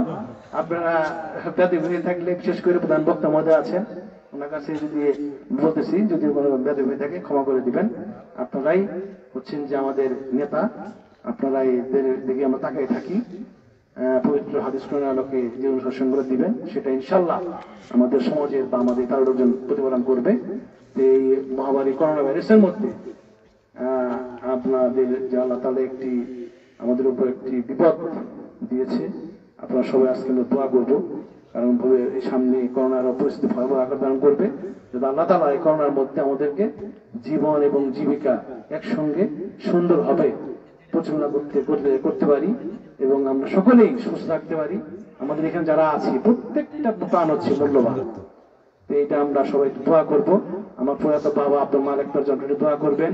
আমার মা রবিয়া মালিক, এই গণি সরকারের ছোট মেয়ে, আপনাদের তিন কাছে মানুষ ছিলেন, তার জন্য দোয়া করবেন, আমাদের জন্য দোয়া করবেন। তা আমি আমার এই সকলের সাথে দোয়া প্রার্থনা করে আমার এই কাঞ্চপুর ইউনিয়নের অতি শীঘ্রই যাতে আরো অনেক কিছু উন্নতি করতে পারি, সেই দোয়া আপনাদের কাছে চেয়ে আমি বক্তব্য শেষ করছি। সকলকে আসসালামু আলাইকুম। আলহামদুলিল্লাহ, আমরা মনে করি যে শুধু মনে হয় আমরাই বক্তা, আলেমরাই মনে হয় বক্তা। আমাদের আজকের মেহমান জনাব আমিন শরীফ সুবল সাহেব, মাশাআল্লাহ, যেরকম ভাবে জেনারেল শিক্ষিত এবং কোরআন নিয়ে যে কথাবার্তাগুলো বলেছেন, গভীর কথাবার্তা বলেছেন, হাদিসের কথাবার্তা বলছেন, আমাদের যুবক ভাইদের ব্যাপারে বললেন, তারপরে আমাদের মা বোনদের ব্যাপারে বললেন। এই কথাগুলো যদি এইভাবে বলতেন তাও কিন্তু হতো। আপনাদেরকে কিন্তু মুরব্বীরাও হাসছেন, যুবকরাও হাসছেন, আমরাও কিন্তু হাসছি, তাই না? এটা আমাদের টাঙ্গাইলের অ্যাসেট এবং এটা আমাদের কাঞ্চনপুর সহ টাঙ্গাইলের কৃতি সন্তান। যে সেবা করেছেন অলরেডি হয়ে গেছে, এগুলোর জন্য আল্লাহর কাছে আমরা দোয়া করি, আল্লাহ রাব্বুল আলামিন এগুলো কবুল করে ওনার জীবনের উন্নতি এবং ওনার পিতা মাতার জন্য আব্দুল মালিক সাহেব এবং ওর মাতার জন্য দোয়া চেয়েছেন। আমরা আজকের এই সবাই দোয়া করি আল্লাহ রাব্বুল আলামিন ওনাদের জীবনকে আল্লাহ কল্যাণময় করুন। আব্দুল মালিক সাহেব তো মারা গেছেন, আল্লাহ কবরে জান্নাতুল ফেরদাউসে জায়গা দান করেন। মা বেঁচে আছেন, মাও মারা গেছেন, ওনাকে আল্লাহ রাব্বুল আলামিন জান্নাতুল ফেরদাউসে দুইজনকে একসাথে রাখেন, বলেন আমিন। আমরা এই দোয়া তো করলামই এবং ভবিষ্যতে যদি আমাদের এই আমিন শরীফায়ের কোনো উচ্চ চিন্তা ভাবনা থাকে, আরো বৃহত্তর বা বড় আকারে যদি সেবা করার মতো সুযোগ নেওয়ার জন্য তার চিন্তা ভাবনা যদি থাকে, ইনশাআল্লাহ আমরা বাসাইলের মধ্যেই তো, তাই না? ইনশাআল্লাহ আমরা স্বতঃস্ফূর্তভাবে আমরা সহযোগিতা করব। খালি কাঞ্চনপুর ইউনিয়ন না, বাসাইলের যত ইউনিয়ন আছে, সখীপুরের যত ইউনিয়ন আছে, দুইটা মিলেই তো এগুলো পুরাটাকেই উন্নয়ন এবং উন্নতি করার জন্য ভাইয়ের কাছে আমরা বিনীতভাবে ইনশাআল্লাহ অনুরোধ করবো, এখনো করবো। এবং আমরা যদি ভবিষ্যতে যদি মানে হলো যেটা এমপি পদেও যদি আসতে চান, ইনশাআল্লাহ আপনারা সহযোগিতা করবেন এবং আমরাও সহযোগিতা করব। এবং আল্লাহ সুবহানাহু ওয়া তাআলার কাছেও আমরা কামনা করব যে একনিষ্ঠতার সাথে যেহেতু কাজ করে যাচ্ছে, ইনশাআল্লাহ আল্লাহ রাব্বুল আলামিন বরকত দিবেন এবং তৌফিকও দিবেন। একটা বাপের 3টি ছেলে হওয়ার পরে 3টি ছেলেই সচিব হওয়া ছোট কথা নয়, কিন্তু এটা আল্লাহ রাব্বুল আলামিনের অনুগ্রহ এবং পিতা ভালো ছিলেন এটার উপরও দালালত করে। এটাও বোঝা যায় যে পিতা মাতার দোয়াতে এবং মুরব্বীদের দোয়াতে ছেলে সন্তান উর্ধে ওঠে। আমার আব্বা আব্দুল হালিম বিলপাড়ার, অনেকে হয়তো বা চিনেন। পাশাপাশি আমার আব্বা অত্যন্ত দরিদ্র মানুষ ছিল, কোনো সময় কামলা দিয়ে, কোনো সময় নিজের কাজ করে তিনি তার জীবন পরিচালনা করেছেন। কিন্তু আমার পিতার এবং মাতার এবং মুরব্বীদের দোয়া ছিল বিদায় আমি মদিনা বিশ্ববিদ্যালয়ে আমি অনার্স করতে পেরেছি এবং আমি মাস্টার্স করেছি, এমফিল করেছি। আল্লাহ সুবহানাহু ওয়া তাআলা আমাকে সৌদি আরবের দূতাবাসে আমাকে চাকরি করার জন্য সুযোগ দিয়েছে। এটা আল্লাহর অনুগ্রহ থাকতে হবে, দয়াও থাকতে হবে, রহমত থাকতে হবে। ঘটনাক্রমে আমার কথাটা এসে গেল। তো আমি আমাদের আজকের এই প্রধান অতিথি আমিন শরীফ ভাই, এর জন্য দোয়া করব আল্লাহ সুবহানাহু ওয়া তাআলা তার জীবনকে যেন আরো উন্নতি করে দেয়। একটা অনুদান আসবে 2-3-4 মাসের মধ্যে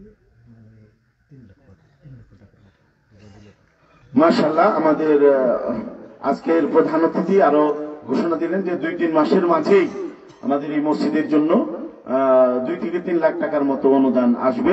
আল্লাহ সুবহানাহু ওয়া তাআলা এই দানকে কবুল। আসলে আমি যে উদ্দেশ্য সেটা আসলে ভুলে গেছি। আমাদের তো যে এলজেডি মন্ত্রণালয়তে আপনারা জানেন, এটা আমার কোনো কৃতিত্ব না।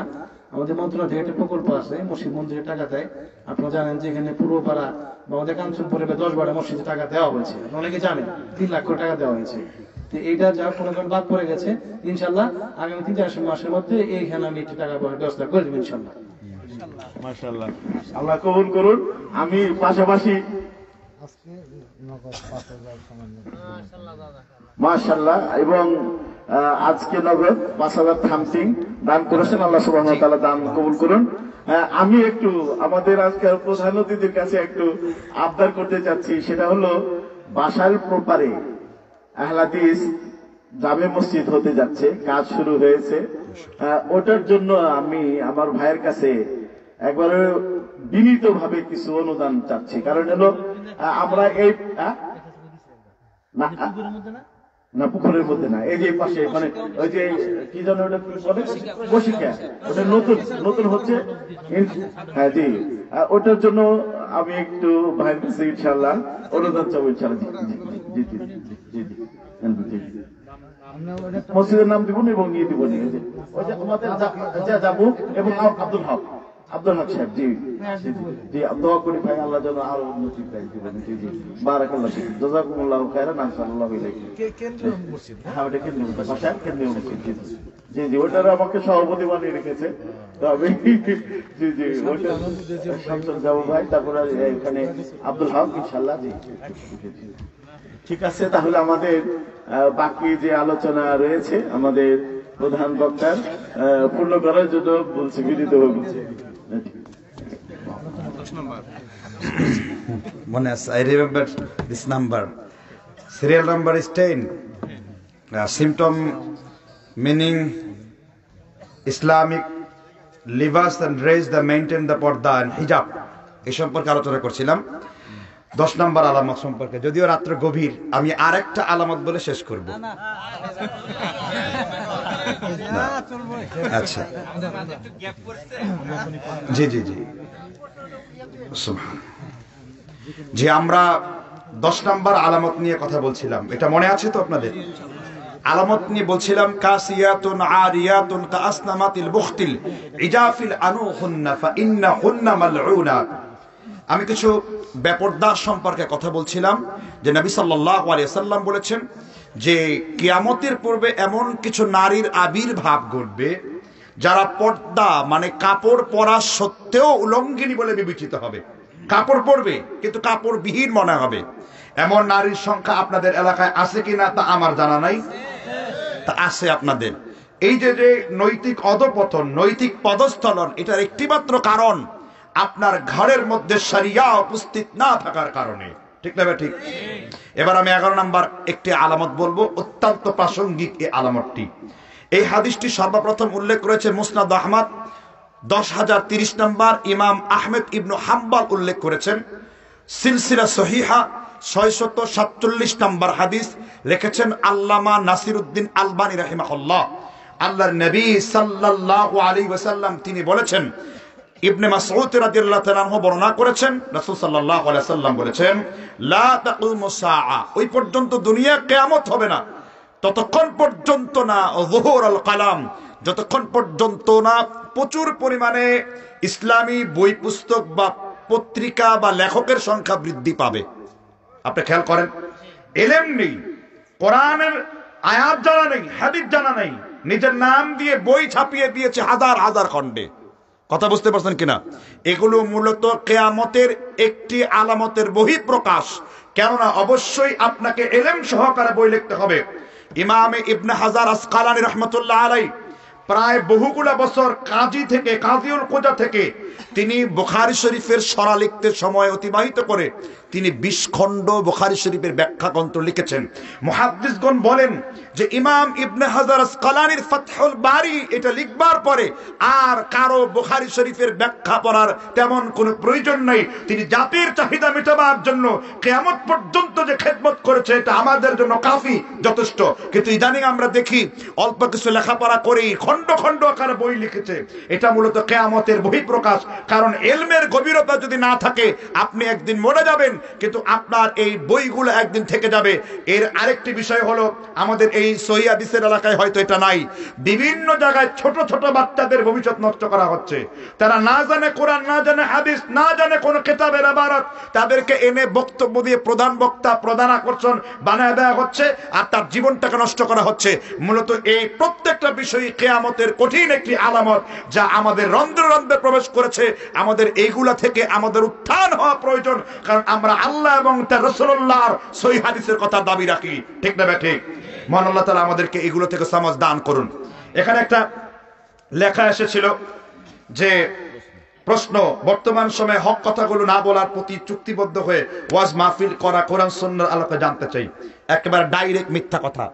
এখানে আমাকে ওয়াজ মাহফিল আনা হয়েছে, আমার সাথে বলা হয়নি তো যে হুজুর আপনি এইটা নিয়ে আলোচনা করবেন, এইভাবে আলোচনা করবেন না। আমাকে বলা হয়েছে যে কোরআন এবং সুন্নাহ মোতাবেক আপনি কথা বলবেন। বাংলাদেশের এক শ্রেণীর লোক বের হয়েছে যাদের কাফের বলা রোগে পরিণত হয়েছে।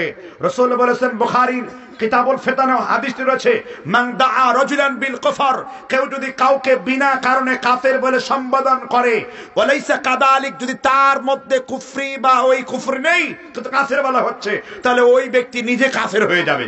কথা বুঝতে পেরেছেন কিনা? আমাদের এক শ্রেণীর বক্তাদের কোয়ার্তামির কারণে তারা মাহফিলের স্টেজে উঠে অমুক তমুকের নাম ধরে গালিগালাজ করার কারণে আজকে মাহফিলগুলো প্রায় বন্ধ হয়ে গেছে। গত মাত্র 2 দিন পর রাজশাহী চারঘাটে প্রোগ্রাম বন্ধ হয়েছে। আমার প্রোগ্রাম ছিল রাজশাহীতে গোদাগাড়িতে, সেটা বন্ধ হয়েছে। চাঁপাইনবাবগঞ্জ প্রোগ্রাম ছিল, এগুলো বন্ধ হয়েছে। মূলত এগুলো আপনার দায়িত্ব কর্তব্য নয়, কারণ আল্লাহ বলছেন ফাত্তাকুল্লাহ মাস্তাতাতুম, তোমরা সাধ্যমতো আল্লাহকে ভয় করবে, সাধ্যের বাইরে না।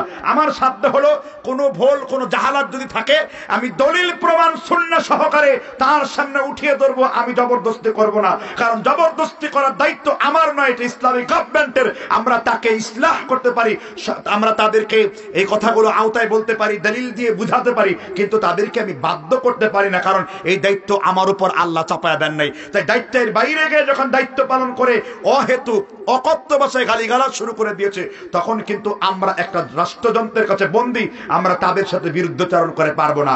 এই জন্য আমি বলতে চাই, কাউকে সংশোধনের ভাষাটা হবে সুন্দর, সাবলীল, পরিমার্জিত কোরআন এবং নবী সাল্লাল্লাহু আলাইহি ওয়াসাল্লামের হাদিসের নির্ধারিত পথ পদ্ধতিতে। এই জন্যই আমাদের এই প্রোগ্রামগুলো যদি এখন বন্ধ হয়ে যায়, মানুষকে শিরকের বিরুদ্ধে, কুফরের বিরুদ্ধে, বিদআতের বিরুদ্ধে, তাকওয়ার পক্ষ নিয়ে, পর্দার পক্ষ নিয়ে, দাড়ির পক্ষ নিয়ে, যাকাতের পক্ষ নিয়ে, নামাজের পক্ষ নিয়ে, হজের পক্ষ নিয়ে, ইসলামী আকীদার পক্ষ নিয়ে কথা বলার রাস্তা যদি বন্ধ হয়ে যায়, তখন দায়ী কিন্তু আমাদের উপর বর্তাবে। কারণ এইগুলো আমাদেরই এই সমস্ত কর্মের ফসল। কারণ যদি এইগুলো আপনার বন্ধ করে দেওয়া সহজ হয়, তখন পর্দার বিরুদ্ধে বলা যাবে না, পর্দার পক্ষে বলা যাবে না, দাড়ির পক্ষে বলা যাবে না। এই জন্য বলবো ওই সমস্ত বক্তা ভাইদের, সমস্ত মাস্তাকের বক্তা ভাইদেরকে, এই আলোচনা যখন লাইভে মাধ্যমে লাখ লাখ লোকের কাছে পৌঁছাবে, অন্তত দয়া করে কোরআন এবং রাসূলের হাদিস উল্লেখ করে কথা বলেন, দেখবেন কোনো গন্ডগোল হবে না। কারণ কোন মায়ের বেটার সাহস নাই, আপনি আল্লাহর হাবিবের কথার অনুবাদ করেছেন, সেটাকে ভাইরাট করার, আল্লাহর কোরআনের অনুবাদ করেছেন সেটা গালিগালাজ দেওয়ার। গালিগালাজটা তখন দেয় যখন দলিলবিহীন অকথ্য ভাষায় আপনি বকাবকি করেন। এটা শরীয়তের কোনো উসুল নয়, শরীয়তের কোনো মানদণ্ড নয়। আশা রাখি বুঝতে পেরেছেন। আজকে সর্বশেষ আলামত বলে আলোচনা শেষ করব। 12 নম্বর আলামত, রাসূল বলেছেন লা তাকুমুস সাআ, ওই পর্যন্ত দুনিয়া কিয়ামত হবে না যতক্ষণ পর্যন্ত না, আল্লাহ রাসূল সাল্লাল্লাহু আলাইহি ওয়াসাল্লাম বলেছেন, নিঃসন্দেহে বাদা আল ইসলাম গরীবান ওয়া সায়াউদু কামা বাদা গরীবান, ইসলামের সূচনা হয়েছিল অল্প সংখ্যক কিছু সাহাবীদের দ্বারা, আর ইসলাম টিকেও থাকবে অল্প সংখ্যক কিছু সাহাবীদের দ্বারা, লোকদের দ্বারা। ফাতুবিলিল গুরাবা, এরা হলো গুরাবা। গুরাবা কারা? গোরাবার পরিচয় দিয়েছে ইমাম আহমদ ইবনে হাম্বল রাহমাতুল্লাহ আলাইহি।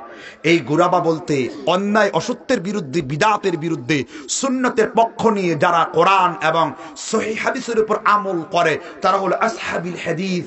ওয়া আইয়ু আহলুল হাদিস লা ইয়ারিফুনা ইল্লাল হাদিস ওয়াল্লাযীনা ইয়াতাআহাদুনা মাযাহিবার রাসূল। وقال ইমাম হাম্বল বলেছেন, গোরাবাদের একটি বৈশিষ্ট্য হলো যারা অন্যায় অসত্যের বিরুদ্ধে রাসূলের সুন্নাহ মাফিক কথা বলবে, তাদের পরিচয় হলো হাদিস ওয়ালা, হাদিসের অনুসরণ করে কথা বলবে। এই জন্য আমি বলতে চাই কিয়ামতের পূর্বে এই দলটি হকের উপর থাকবে। আল্লাহ রাসূল সাল্লাল্লাহু আলাইহি ওয়াসাল্লাম আরো বলেছেন, লা তাজালু তায়েফা, আমার উম্মতের একটি তায়েফা সব সময় থাকবে, তায়েফাতুল মানসুরা থাকবে, লা ইয়াদুররুহুম মান খাযালাহুম, কেউ তাদের কোনো ক্ষতি করতে পারবে না, আর তারা কারো ক্ষতিকে ভয় করবে না, কারণ কোনো ক্ষতি, কোনো গতি, কোনো অবরোধ, কোনো অবস্থা তাদেরকে গতিরোধ করতে পারবে না। এই সহিহ আকীদা, সহিহ হাদিসের যে মশাল জ্বলে উঠেছে মক্কা থেকে মদিনা, ফিলিস্তিন থেকে আফ্রিকা মহাদেশে, ভারতের অলিতে গলিতে ইনশাআল্লাহ এই সালাফিয়াতের প্রতিষ্ঠিত হবেই হবে, কারণ আমার আল্লাহ আমাদের সাহায্য করবেন। আমরাই সেই তায়েফাতুল মানসুরা, আল্লাহর পক্ষ থেকে মুক্তিপ্রাপ্ত সেই দল। এটাই ইমাম হাম্বল উল্লেখ করেছেন। একটু চিল্লায়ে বলেন সুবহানাল্লাহ। এজন্য আমাদের গতিরোধ করতে পারবে না। সমস্ত বাতিল ফিরকা থেকে মুক্তি পেয়ে একটি দলকে আল্লাহ হকের জন্য কবুল করবেন, যাদের প্রত্যেকটি কাজ হবে কোরআন এবং নবী সাল্লাল্লাহু আলাইহি ওয়াসাল্লামের হাদিস মোতাবেক। সর্বশেষ একটি কথা বলি, বাংলাদেশে এমন এমন বক্তারা আমাদের সহিহ আকীদার আলেমদেরকে মানুষ বিখ্যাত হিসেবে চিনে, অথচ যারা ভালো আলেম তারা দার্শিক খেদমতের মধ্যে বসে। আমরা জনগণের মুফতি, আর ইব্রাহিম মাদানি আমাদের মতো মুফতিদের মুফতি। কথা বুঝতে পারছেন কিনা? সামনে প্রশংসা করাটা ঠিক নয়, কিন্তু তাদের বদলতে আজকে আমাদের মতো লোকেরা মাঠে ময়দানে বক্তব্য দিতে পেরেছে। এই রাস্তাটা বন্ধ হয়ে গেলে আর আলেম আপনারা খুঁজে পাবেন না। দেখেন না আলেম উঠে আসে, কোরআনের ক নাই, হাদিস পড়া সদ্য নাই, কোরআনের এবারত সহি নাই, হাদিসের তর্জমা সহি নাই, দলিল ভিত্তিক জানে না ফতোয়া দিবে কি, বলে গালাবাজি করে এখানে বক্তব্য করে। কথাকে বুঝতে পারছেন কিনা? সর্বশেষ মেসেজ দিব আপনাদেরকে, আপনারা সঠিক আলেমদেরকে মূল্যায়ন করুন। এই অনলাইনে অনেকেই জানে যে আমাদের সহিহ আকীদার কোনো আলেম নেই, অথচ উলুমুল হাদিসের কিতাব পড়া যাত্রাবাড়িতে তার হাত দিয়ে বাংলাদেশের মদিনা ইউনিভার্সিটিতে যাওয়ার জন্য যে ইজাজত তাসকিয়া দরকার তার হাত দিয়ে হচ্ছে। অথচ এমন কিছু অখ্যাত আলেমরা বিখ্যাত হয়েছে যারা আসলে আমাদের সহিহ আকীদার মূল আলেম নয়। তারা আমাদের সহিহ আকীদার 2-4 জন ক্যানভাসার মাত্র। কি ক্যানভাসার মাত্র। তারা সিম্পল গুডাউন এখানে বসে আছে, এরকম আলেমরা বসে আছে। চরবাগ ডাঙ্গায় মুফিজ কাসেমি, কত বড় আলেম, নাম নাই। আব্দুল হালিম, সেই আপনার কি বলে ধামুরহাট নওগাঁ মাদ্রাসার মাওলানা আলাউদ্দিন মাদানী, সেই আপনার নওগাঁ আলাদিপুর বড় কওমি মাদ্রাসার কত বড় বড় আলেম আমাদের আছে। অথচ আমাদের সারা সহিহ আলেম, যারা বিজ্ঞ আলেম, তারা বিখ্যাত হওয়াটাকে পছন্দ করে না, কারণ তারা রিয়াকে ভয় করে। এমনও আলেম দুনিয়া থেকে বিদায় নিয়েছেন। ইউসুফ মাদানী খাতলাসিন মাদ্রাসা প্রিন্সিপাল ছিলেন, আরবি নাহউর উপর বই লিখেছেন 2 খণ্ড আরবিতে, তাদের এখানে মানে অখ্যাত রয়েছে। এজন্য আমি বলবো যে আপনারা আমাদের হেয় করার অভ্যাসটা বদলান। আমাদের বাংলাদেশের অসংখ্য শিক্ষা প্রতিষ্ঠানে অগণিত মুহাদ্দিস রয়েছেন, মুফতি রয়েছেন, ফকিহ রয়েছেন, উলামা রয়েছেন, নাহউর পণ্ডিত রয়েছেন, কিন্তু আপনারা আমাদেরকে বদগুমানি করেছেন। কোনোদিনই আমাদের সাথে আপনারা ইলমের যুদ্ধে জিততে পারেননি, জিতেছেন মারামারি, কিলাকিলি আর ইবলিসের যুদ্ধে। আমাদের মাহফিল বন্ধ করার জন্য জিততে পারে না, ইনশাআল্লাহ কিয়ামত পর্যন্ত পারবে না। এই মসজিদ ভাঙা সম্পর্কে যে বলছিলেন, হ্যাঁ, কিয়ামত পর্যন্ত উস্তাদ বললেন যে আপনারা জিততে পারবেন না, কারণ হককে কেউ কখনো গতিরোধ করতে পারবে না। বুঝতে পারছেন কিনা? মান খাযালাহুম। আমি হাদিসটা একটু আগেও বলেছিলাম, উল্লেখ করেছি যে ইমরান ইবনে হুসাইন থেকে মুসলিম শরীফের বর্ণনা। তাহলে বোঝা যাচ্ছে যে আমাদের কেউ গতিরোধ করতে পারবে না। ইনশাআল্লাহ আমরা সংখ্যায় অল্প হবে, বরং এটাও কিয়ামতের আলামত, হকের সংখ্যা অল্প হবে। ইমাম আব্দুল কাদের জিলানী, যারা বড় পীর বলে, জিলানি জিলানি তোমারি নামেতে আগুন হয় যে পানি, তার নামে মিথ্যা কাসিদা লিখেছে। সে আব্দুল কাদের জিলানী বলেছেন যে সমস্ত ফিরকারা একটা ফিরকাকে গালিগালাজ করবে, কিন্তু এই গালিগালাজ করেও তাদের গতি রোধ করতে পারবে না। তারাই হলো ফিরকায়ে নাজিয়া, তারা হলো আহলুল হাদিস। আহলুল হাদিস যারা হাদিসকে অকাট্যভাবে ধরে রেখেছে। কিতাবুল গুনিয়ার মধ্যে ইমাম আব্দুল কাদের জিলানী লিখেছেন, অথচ তার নামে জিলানী তরিকা। তার মৃত্যুর প্রায় 250 বছর পরে গাউস ইবনু জিলান নামের এক মুশরিক, কবর পূজারী, খাত পূজারী, এই মাজার পূজারী তার নামে তরিকা চালু করেছে। তিনি নিজেও জানেন না তার নামে একটা জিলানী তরিকা হবে, কাদেরি তরিকা হবে, তাই না? এই জন্য ভাই তাহেরুল কাদরি না ভাই, পাদ্রি ভাই, তাহেরুল কাদরি নাকি, ও তো পাদ্রি। কথা বুঝতে পারছেন কিনা? তাহেরুল টাদ্রি আছে আমাদের দেশে। এই জন্য যেগুলো নামের শেষে কাদরি লেখে, এগুলো কাদরি না, এগুলো কি পাদ্রি রাখি দেওয়ার থেকে ভালো, ওদের আকিদা তো খারাপ। গেলাম সিলেটে, আব্দুল বাতেন সাহেব ছিলেন না আপনার কাঞ্চনপুর মাদ্রাসার, আমাকে দাওয়াত দিয়ে নিয়ে গেছে সিলেটের পাশে ব্রাহ্মণবাড়িয়া। যখন আমি আহলে সুন্নাত ওয়াল জামাআর আলোচনা করছি, তখন এক বক্তা বলতেছে, এই যেই বাচ্চা বক্তব্য করলাম, আমার বড় পীর আব্দুল কাদের জিলানী কবর থেকে উঠে এসে ওর জিহ্বাটা টেনে ছিঁড়ে ফেলবে। আমাকে মাহফিল কমিটি ফোন করলো, হুজুর আপনি কোথায়? আমি বললাম এখন আমি তাহাজ্জুদের জায়নামাজের মধ্যে দাঁড়ায় গেছি, এখনো আব্দুল কাদের জিলানী আমার জিহ্বা টেনে ছিঁড়তে পারে নাই। আমি তো বললাম না, তোমার বক্তা তো বললো আমি মরে যাব। এই আকীদা বাংলাদেশে আছে, কয় আব্দুল কাদেরের নাম বললে গলার কল্লা শুদ্ধ উঠে যেত, এখন একটা লোম পড়ে। তা আপনি একটা জায়নামাজ আয় না 10 বার না 1000 বার পড়বেন, একটা লোমও ছিঁড়বে না, কারণ এটা তো একটা শিরকি বিদাতি কথাবার্তা, বুঝতে পেরেছেন কিনা? তো এগুলো মিথ্যা তাহমাত। আর কথা বলবো না, দুইটি বিষয় বলবো। আজকে যে বিষয়ে টপিকস আলোচনা করেছি, ইমাম মাহদির আগমন এবং কিয়ামতের আলামতের উপরে, শুধুমাত্র কোরআন এবং সুন্নাহ আমি চেষ্টা করেছি দাঈফ হাদিসগুলোকে আমি তাখরিজ করে শুধুমাত্র আলবানী, জুবাইর আলী জাই এবং অতীত যুগের মুহাদ্দিসদের হাদিসের সংজ্ঞাগুলো দিয়ে বইটা আমি লিখেছি। আশা করি আপনাদের যে বিষয়টা আছে, বিষয়টা এই বইটায় বিস্তারিত লেখা আছে, বইটির মূল্য 100 টাকা নির্ধারণ হয়েছে, আপনারা নেওয়ার চেষ্টা করবেন। আর এক মুসলিম এসেছে, আপনারা তার জন্য আপনাদের সাহায্য সহযোগিতার হাত বাড়াবেন। আপনারা চিনেন সে মাজুর ব্যক্তি, আল্লাহ যেন তাকে সাহায্য করেন। জি আমিন। আসসালামু আলাইকুম। এই মাঝখানে একটা সাদক ধরে ওনার জন্য। হ্যালো, আসসালামু আলাইকুম। ঠিক আছে, এই মাইকের অপারেটর কোথায়? হ্যাঁ ঠিক আছে। আসসালামু আলাইকুম ওয়া রাহমাতুল্লাহি ওয়া বারাকাতুহু। আর দেরি নাই, আপনাদেরকে আমি বলছি যে একসঙ্গে সব উঠে যাব, কেউ কিন্তু উঠবেন না। জি, দুটি প্রশ্ন আছে, এই দুটি প্রশ্নের উত্তর আমি দিব, তারপরে ইনশাআল্লাহ দোয়া করে শেষ করবো ইনশাআল্লাহ। 1 নম্বর প্রশ্ন হলো যে এখানে অবশ্য নাম উল্লেখ করা হয়েছে মানিকগঞ্জের ফরিদপুরি, আরো বিভিন্ন পীরের মুরিদ হয়ে পীরদেরকে আব্বা বলে। এই বিষয়ে ইসলাম কি বলে? ইসলাম বলে যে আল্লাহ রাসূল সাল্লাল্লাহু আলাইহি সাল্লাম, শুনেন কথাটা, শুনেন, খুব গুরুত্বপূর্ণ কথা।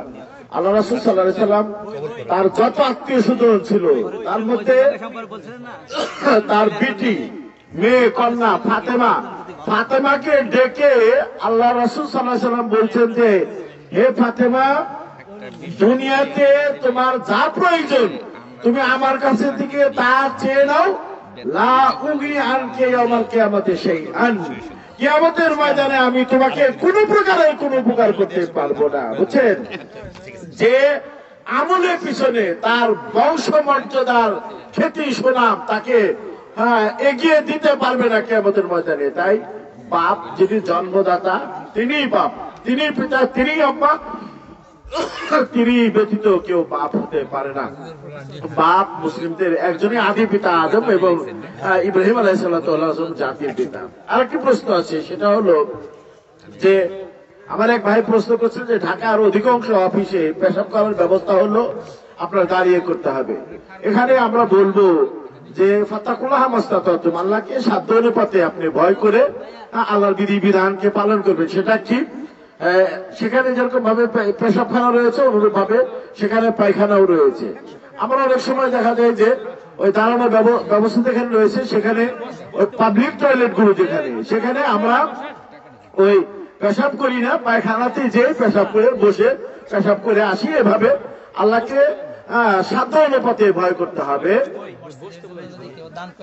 মসজিদের জন্য যদি কেউ এখনো দান করতে চান, দান করেন নাই, তাহলে ইনশাল্লাহ আমাদের প্রধান বক্তার হাতে ইনশাল্লাহ দান করে যাবেন। এই দুটি প্রশ্নের উত্তর আপনাদেরকে দিলাম। আপনারা সবাই যেহেতু উঠে গেছে।